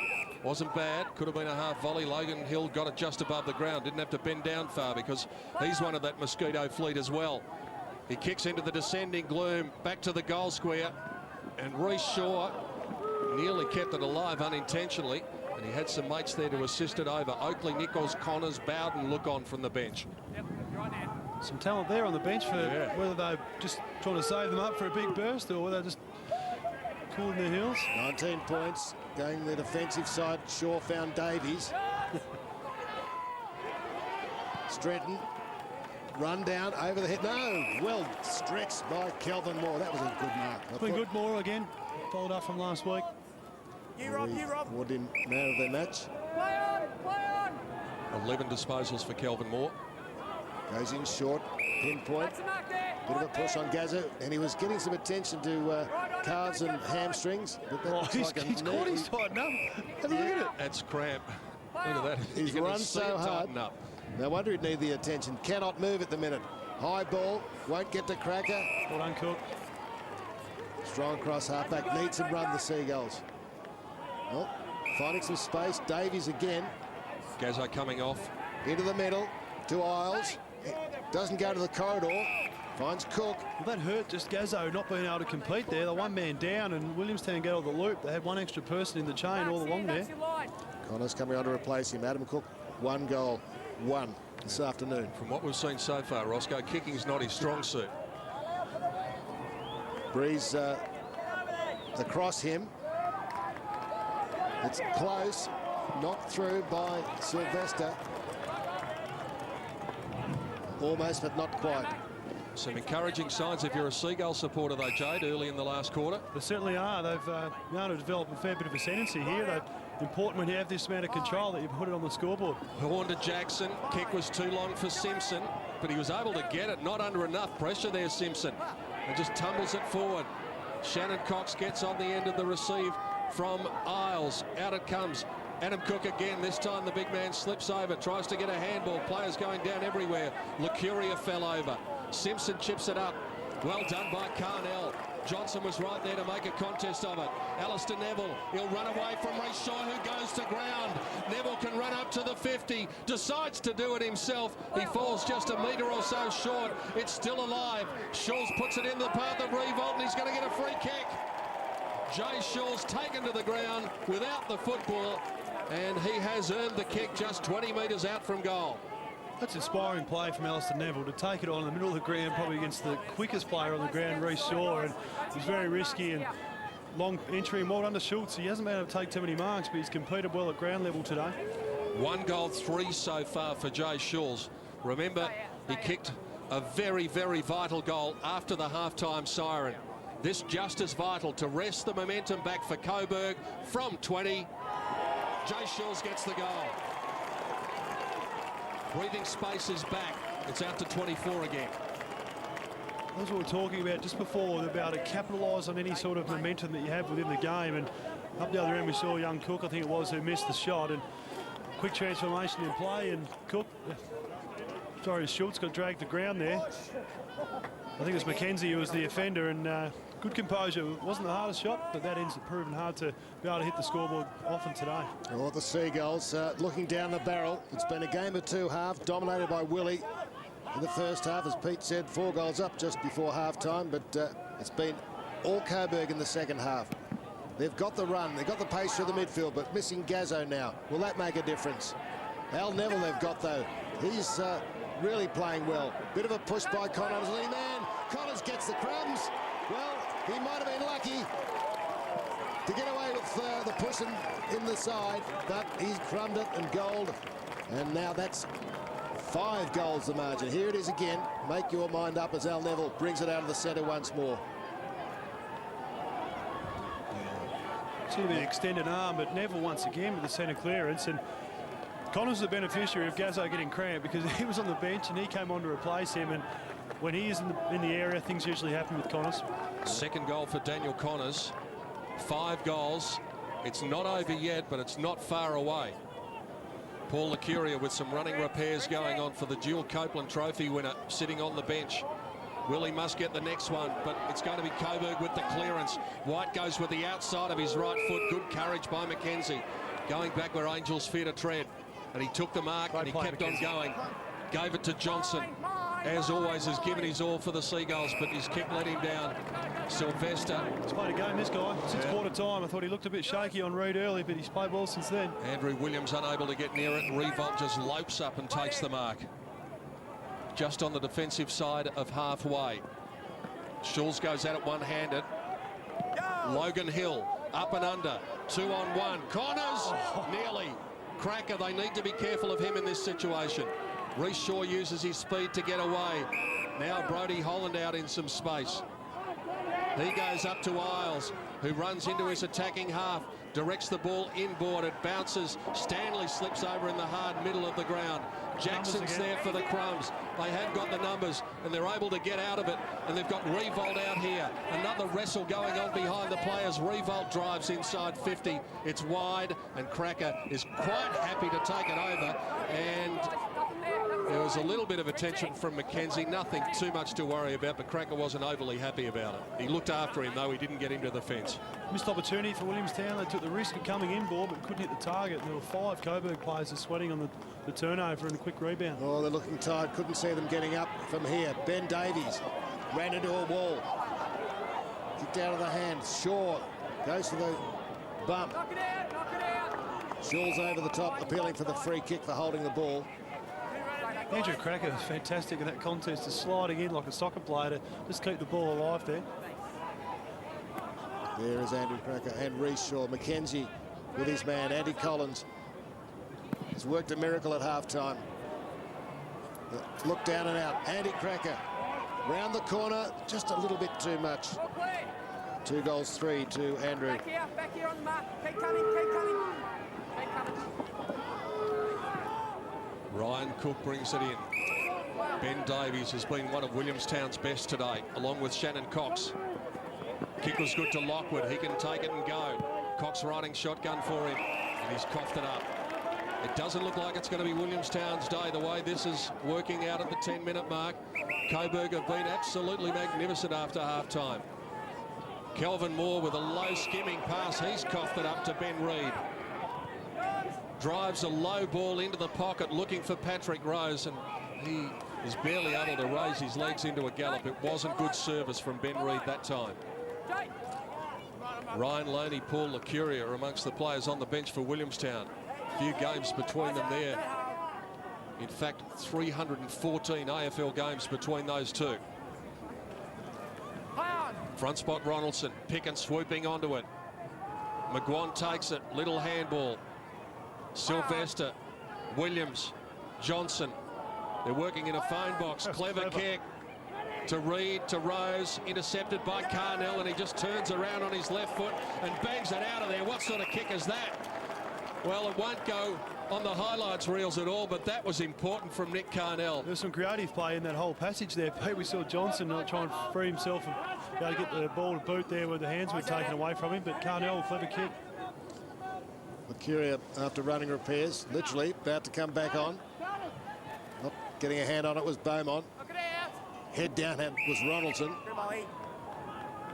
Ronaldson was the one, wasn't he, in the third quarter when he established good physical contact, got a free kick and went back and dobbed it and got that 2-goal momentum, and they've just rolled on from there. So he's been the spiritual leader so far. There's one from Williamstown that can do the same. They need something. Meyer was up early. Beaumont still in the dead pocket. Travel 15, marked by Stanley. Man on the mark, 2 metres outside 50. Goes short to Davies. But very difficult angle there, though we have seen a couple kick there. 23 possessions to Davies, 8 marks. He might be forced to have a shot. Nothing opening up for him. There's Stanley on 50, calling for it in the corridor, and goes back, which is okay in the forward line to Beaumont. Further from goal, nothing opening up. Spitting image of his brother, isn't he? Yes. The Coburg defenders flooded back, going to that dead pocket. Hard to score from there. And just what Coburg wanted to throw in. 31 points the margin. Look at that clock. Ticking up, 12:42 in the last quarter. Inside 50s have been remarkably lopsided. 59 to 43 in favour of Coburg. So it would be really a statistical miracle if Williamstown were able to win this. And it doesn't look like it at the moment. Shelton gets another clearance. Good fly from behind by Prestigiacomo. Might have been held on the way down to the ground. Revolts there for the crumbs. From 45, he heads for home and gets it home. And the Tigers are home as well. They're in the grand final now. 2 big guitars for Williamstown. A magnificent second half from Coburg. And Jack Revolt joins the party with his 3rd goal. Certainly does, and Paul Shelton, who's been a much better player in the second half, was able to get it forward. Presti went for the big fly and couldn't quite hold it. Left 2-1 up standing against Williamstown, and well done to Revolt. Pressure was on him after a big start the first few minutes, unsighted for a period of time. In the third and fourth quarter, he's had a major bearing in how this game's unfolded. Oh, a big sigh of relief from the Coburg supporters. 37 points. Is that enough, they think? I think it will be. Williamstown had had a week off, but they are the tired-looking side. Knocked off Sandy in the qualifying final. Helped put them out of the race in the end. The Roosters took them out. Here's Meyer. Tackle, gang tackle. Likewise with Curia. Look at them, 3. Oh, the actions, Ross. I honestly believe in the second half, those actions there, 3 players taking one to the ground is what makes Coburg a good side. As soon as they get away from that, they're vulnerable. But second half, they've found that. Margin at the moment, Roscoe, as you said, 37. That is the margin by which Geelong beat Coburg back in round 17 at their only meeting this year. And here comes Al Neville. Can he finish off a great day? Allows for the breeze, Alistair Neville. It's joyous It's a celebration for the Coburg Tigers, and he has played a great game. His first goal. Well, that clearance was as good a clearance as you'll see. He just slipped his opponent there, kept the ball forward, then steady running through 50 in what has been probably the non-scoring end today. He's been outstanding, Alistair Neville, and it feels as though just the way the game's being played, the wind has probably dropped a bit. A few guys being able to make the distance a bit easier in this last quarter, but well done to Coburg. They've worked very hard to get themselves back into this game, and now to establish a lead that you would think would be good enough to get them into a grand final against Geelong. Not only great for the Coburg faithful who've stuck with the team over the years, but also their aligned team Richmond. It's been a tough year for Richmond supporters, and now they might have something to cheer about next Sunday. Hopefully they'll be there in their numbers at Princes Park. Johnson to Tuvey. Gave it to Stanley. Licuria, who was involved in the first phase of that play, but there's that man solid as a rock at the back, Sylvester. Kick not great, though. Kicked it over the head of the intended target. Oakley Nichols had time to get it as Reece Shaw went to ground. They drive it inside 50. The task is gone for Williamstown now. They just need to hang on. Cracker, handball to Logan Hill. He was wrapped up. Might have just handed it to Jack Revolt. He's taken to the ground inside the 50. Well, there's spread of Caruso being Fort Caruso, Joe Gazzo and Andrew Cracker. Just that spread of small forwards have been the ones that have just really changed the course of this game. Certainly centre forward for Coburg. Up she goes, Ronaldson again, just with a fist, and he gets it down to Connors. Nat Caruso touched. In the descending gloom, but it's anything but gloomy for Coburg at the moment. They know that they've booked their place in the grand final. It's just a matter of getting through the last 14 minutes now unscathed. Cox long, out to Moore, worked underneath it by Stanley. Bouncing ball, favours Simpson in the end, got out of trouble. Everything going right for the Tigers. That goes Licuria, the spoil. Nat Caruso. Lincoln tackled him with his feet. With his feet, we saw it. He's genuinely tough, Nat Caruso. His last 6 weeks of VFL footy have been really good. Hasn't a massive day today, but his presence and aggression is fantastic. The foot tackle. Sore feet with blisters, I think, is Paul Licuria. This really hard ground. Davies working hard. Hope he's not pinged. He's been a real trier. Coburg have just burnt their opponents off the park in the second half. Everyone's talking about Geelong being hot favourites for the flag, Ross, and they're entitled to be. But you've got to remember that Coburg's going to go into the grand final having won 9 of their past 11 games. Good form. Davies works it along the line, and they'll go in confidently. McGuan pushes it across the line for a throw-in. Look at those supporters. Andy Collins still poker-faced. Work to be done. Sat in the box at the start of the day, thinking that it may be the last time that he coached the Coburg Tigers. That seems to be the way that he is heading to Adelaide for a coaching job. Daniel Jackson runs a long way, and then from the edge of the centre square kicks a long ball, but he kicks it too wide over the head of Revolt. When you say Adelaide, you don't mean the Adelaide Crows? No, not the Adelaide Crows. I think it's West Adelaide that they're talking about. But he's going to have a big task over the next week to prepare the Tigers for the grand final. Williamstown, of course, with the Collingwood aligned players in today for the last time. The Magpies are going to go it alone with a team in the VFL competition next year.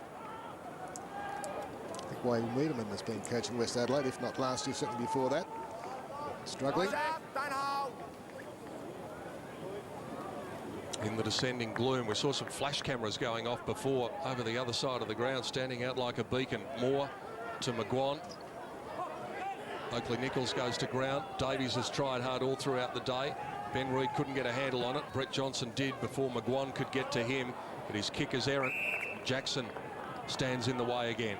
Just seem to be able to have the numbers, extra number everywhere across the ground this second half of Coburg.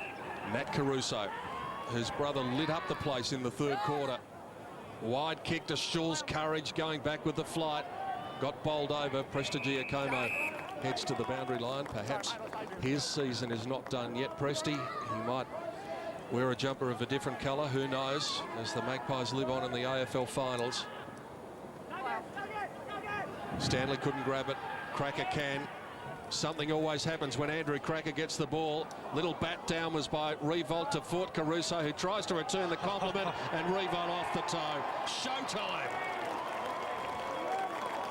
Jack Revolt comes up with an amazing goal. Fort Caruso involved again. It's time to celebrate for Coburg. Ronaldson's been very good in the ruck. Another surging forward hit there, but Caruso just get to the bottom of the pack. And as we said earlier in the game, in this half in particular, that Revolt's got an ability to know where the goals are and think very quickly in a short amount of time and just manufacture that goal from nowhere. I wonder whether Darren could find out whether Paddy Bowden's just being rested or whether he's got an injury, because that could be crucial. 40 points, 50 points the margin. It's blown out so quickly. Ronaldson goes with Meyer. Lovely tap by Ronaldson towards Nat Caruso. Lucuria, Stanley, Pickens being quiet. Carnell drags him down late. Stretton worked to that defensive side, such with the Coburg pressure.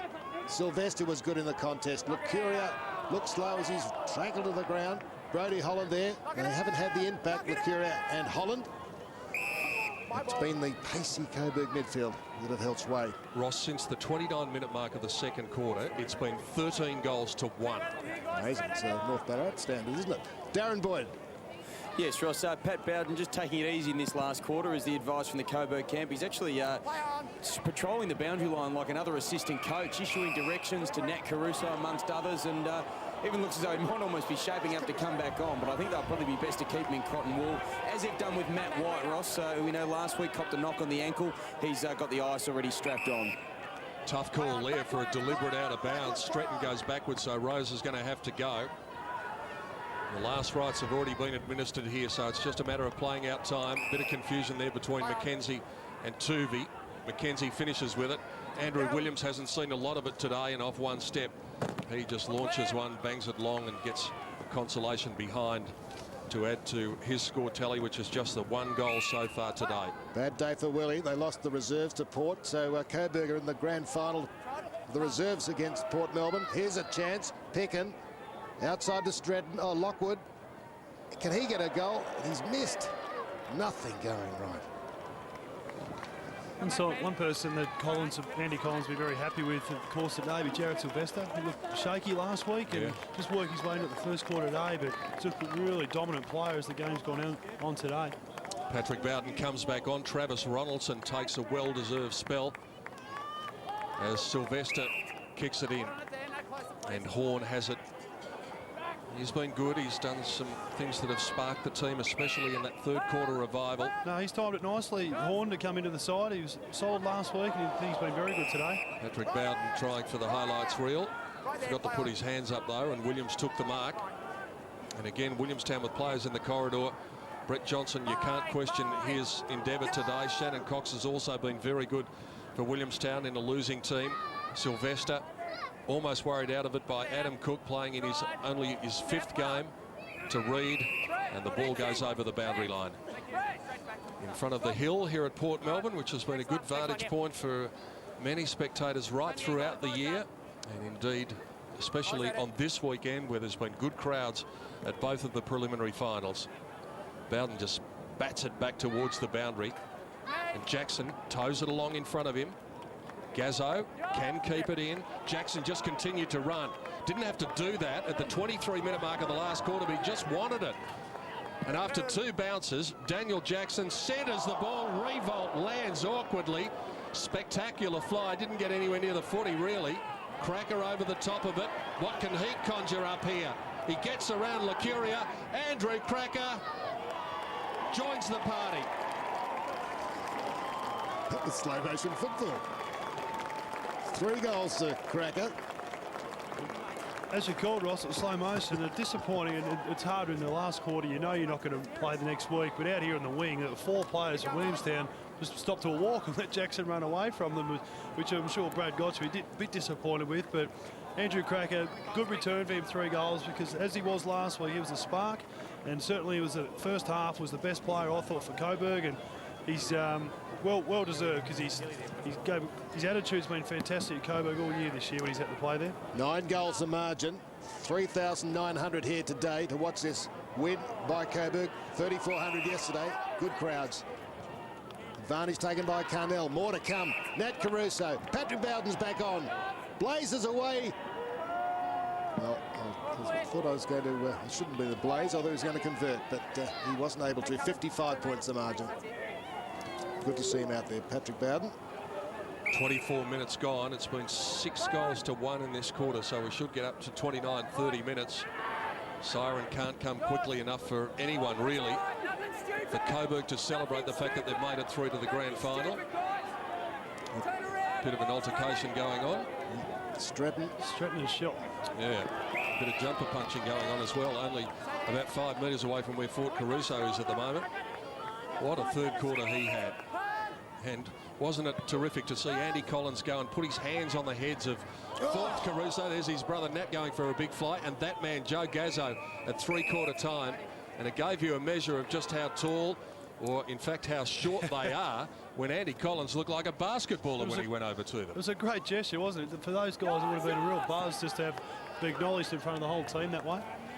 Carnell loads up again and gets it inside the 50. Revolt flying again. This time he didn't get as high, but the difference was this time he got the Sherrin. Isn't it incredible to see a game of footy, the team that looked absolutely hapless and no chance of winning, looked like they didn't want to be there, didn't mean anything to them, to running on top of the ground, celebrating, tackling hard. And they're on world record pace for inside 50s. They've gone inside 50 68 times today. Will that come back? No, right up the top of the goalpost, and he knew it too. One that you'd be happy to give, but you know it's not really there. 4-1, first miss to Jack Revolt. Williams is the kicker in normally at forward. Tuvi looks slowly as he approached that ball. Cracker just cruises into it. Gazzo within scoring distance, but finds Nat Caruso, and won't father be proud. Jane written in the aids yesterday. On Media Street this week, and they just backed it up beautifully, the Caruso boys. Makes the soup after training. Boys from the Cannons. And the smile written all over Nat Caruso's face as his team goes into a grand final. Inside 50s after half-time, Ross, 35-17. 66 plus another 6 is 72 points the margin. 62, I should say that right. That's an incredible last half. 7 goals to 0 in the third quarter, and another 7 this quarter. Cracker to Gazzo to Caruso. Those players have been very influential, even though the brother Nat kicking the goal there. Those names have been very influential in the way that this game's just transformed in the second half. Travis Castle will be okay next week, Jay? I think he will. It was just a precautionary thing. I know it sounds strange for a prelim final, but he wouldn't have been able to play next week if he hadn't have rested this week. I did mention Geelong's earlier meeting with Coburg in the home and away season. Of course, this grand final will be a rematch of the first week of the finals, in which Geelong were victorious. Coburg gave them a run for their money. Advantage paid here. Horn wants to join the list of goal kickers, and he's done it. This is shellacking. Well, so often these games can be when it's a sudden death final, and all of a sudden, once the result is decided, even if it's at the 10-minute mark, the other team just puts the cue in the rack. Well, it was exactly the same thing happened with Port Melbourne last week, wasn't it? It was 4-goal difference at 3/4 time. Could have gone maybe either way. It turned into a 70-point loss, but well done to Coburg. They've stood up to the test, and very critical of their efforts in the first half, but they've turned it around and slotted themselves into a grand final, which will be a ripper against the Cats next week. I think the look on that lady's face said it all for the Williamstown supporters. In that qualifying final, just a goal the difference at quarter time, Pete. So Coburg could have a big chance if they continue to play like this. Rose worried out of it. Horn and just stepping over the line is Simpson. Clock ticking up to 29 minutes. Oh, Neville's in a fight here with Williams and Holland. Just in front of us. Doesn't need to get involved in that. Nothing to be gained at all for any Coburg Tiger. Oh, that's a bit cheap, Willow. A bit cheap. Davies. Stanley. Back to Johnson. Only the one goal to them so far, the Seagulls, in this quarter. And Beaumont marks can possibly get their second when they were looking for about 6 or 7 themselves. 40. Keep going. Disappointing end for Brad Gotch and his Seagulls. After a great win over Sandy in the qualifying, Beaumont can't convert. All clear. So Williamstown, will they be aligned with the Western Bulldogs next year in a partial alignment or a full alignment? Where will Brad Gotch be in 2008 as far as the VFL is concerned? Lots of questions to be answered over the next few weeks, but of course the big one to be answered is next Sunday at Princes Park. Geelong versus Coburg for the 2007 VFL Premiership. Geelong looking to atone for last year when they really only played a quarter of footy, and at one stage in the last quarter looked as though they might run over the top of Sandy until Andy Biddlecombe's heroics. Andy Collins makes a triumphant march around the boundary line, and we'll be hearing from him with Phil Cleary very shortly. Johnson to Reece Shaw to Brady Holland, and he's got a consolation goal. And listen to the sounds of silence. I've never heard a dull atmosphere after a goal, but clearly the damage is done for Williamstown, and they'll be disappointed with how they've gone out because they were all over Coburg in the first half. The second goal since half-time, and in that time Coburg have kicked 7 in the third quarter and a further 7 in the last quarter, or is it 8? It's 8. Yeah. Running out of space on our pages. This great second half. 15 goals for the Tigers. Was out to 68, back to 61. Final rights of this prelim final. Stay with us after the match finishes, of course. Ross will have the man of the match. We'll be talking to Andy Collins, soaking up the atmosphere. Long towards Roche, going for the one-hander. Right with him, Horn. Lovely snatch and grab. And it's Coburg and Andy Collins into the grand final against Geelong. They've won by 61. So comprehensive in the end. And the umpire just wishing Coburg good luck next week. There's the final score. 20 goals, 17-137 to 11-10-76. Andy Collins was up against it at half-time, Phil Cleary. He and his team have come through with flying colours. Came the right one. Phil, it's all yours. Yeah, we've got the right theme song this week, not the yellow and black. Andy, you're a Premiership VFA player, a Premiership VFA coach, an AFL Premiership player. Now you're back at it again with Coburg, 19 years. How does it feel? No, it's fantastic. You know, we've got to finish this job, though, Phil. There's no use getting into these things unless you don't think you're a chance. And we think we're a real chance. We're looking forward to having our third crack at Geelong. That was a stunning second half. No matter, I know you might want to play it down. I don't know whether you do want to play it down, but the football was remarkable. Yeah, and look, obviously we're really disappointed in the first half. We knew we were capable of a lot better. We spoke fairly sternly to the boys at half-time and they responded really well. Neville, fantastic. Yeah, you want your big players to stand up, and they were great today, but you know, they've got to stand up again next week now, don't they? The big bloke in the ruck? Yeah, just can't speak highly enough of him, and I'm looking forward to the battle between him and King next week. Reminded me of the great Mark Wiedemann all those years ago when you get a bit reminiscent, but he is a terrific player, Ronaldson. Yeah, no, he's the spirit of our team, and we just can't compliment him enough. And the Italian brigade? Yeah, we've got a lovely little Italian boys, but their pressure of Gazzo, Caruso, the Caruso brothers, and then, you know, our key forwards really came into play. Really good effort. What was the change in the second half? What actually happened? Well, we obviously just spoke about our pressure, and we only had 20 tackles, which is well below our benchmark. And I'm just seeing Al Neville walk over for best on ground, so, you know, obviously you should get over there, Phil. Yeah, good work, Andy. All the best to you next week. Thanks, mate. Andy Collins down there with Phil Cleary giving away our secret, but I don't think it was much of a secret who was best on the ground. Jade Rawlings, we spoke about the fact that players forge their reputation in finals. and their reputation goes up a level. I reckon that's happened today with Alistair Neville. Oh, absolutely. He's had a magnificent year. The way he's performed week in, week out. I think he missed one game, so he's very durable. And after a flat first half from the whole side, he was the one who wanted to lift his team over the line in the second half, and he was fantastic. Let's hear from him. We've heard from the coach. Let's find out what the cause of the turnaround was. Here is Alistair Neville with Ross Perth. Thanks, Peter. Look, no need to vote for man of the match in the box today. It was a fantastic. There's the True Energy tank, and well done, Alistair Neville. Well, down at half-time, magnificent comeback. Andy was calm, cool and collected.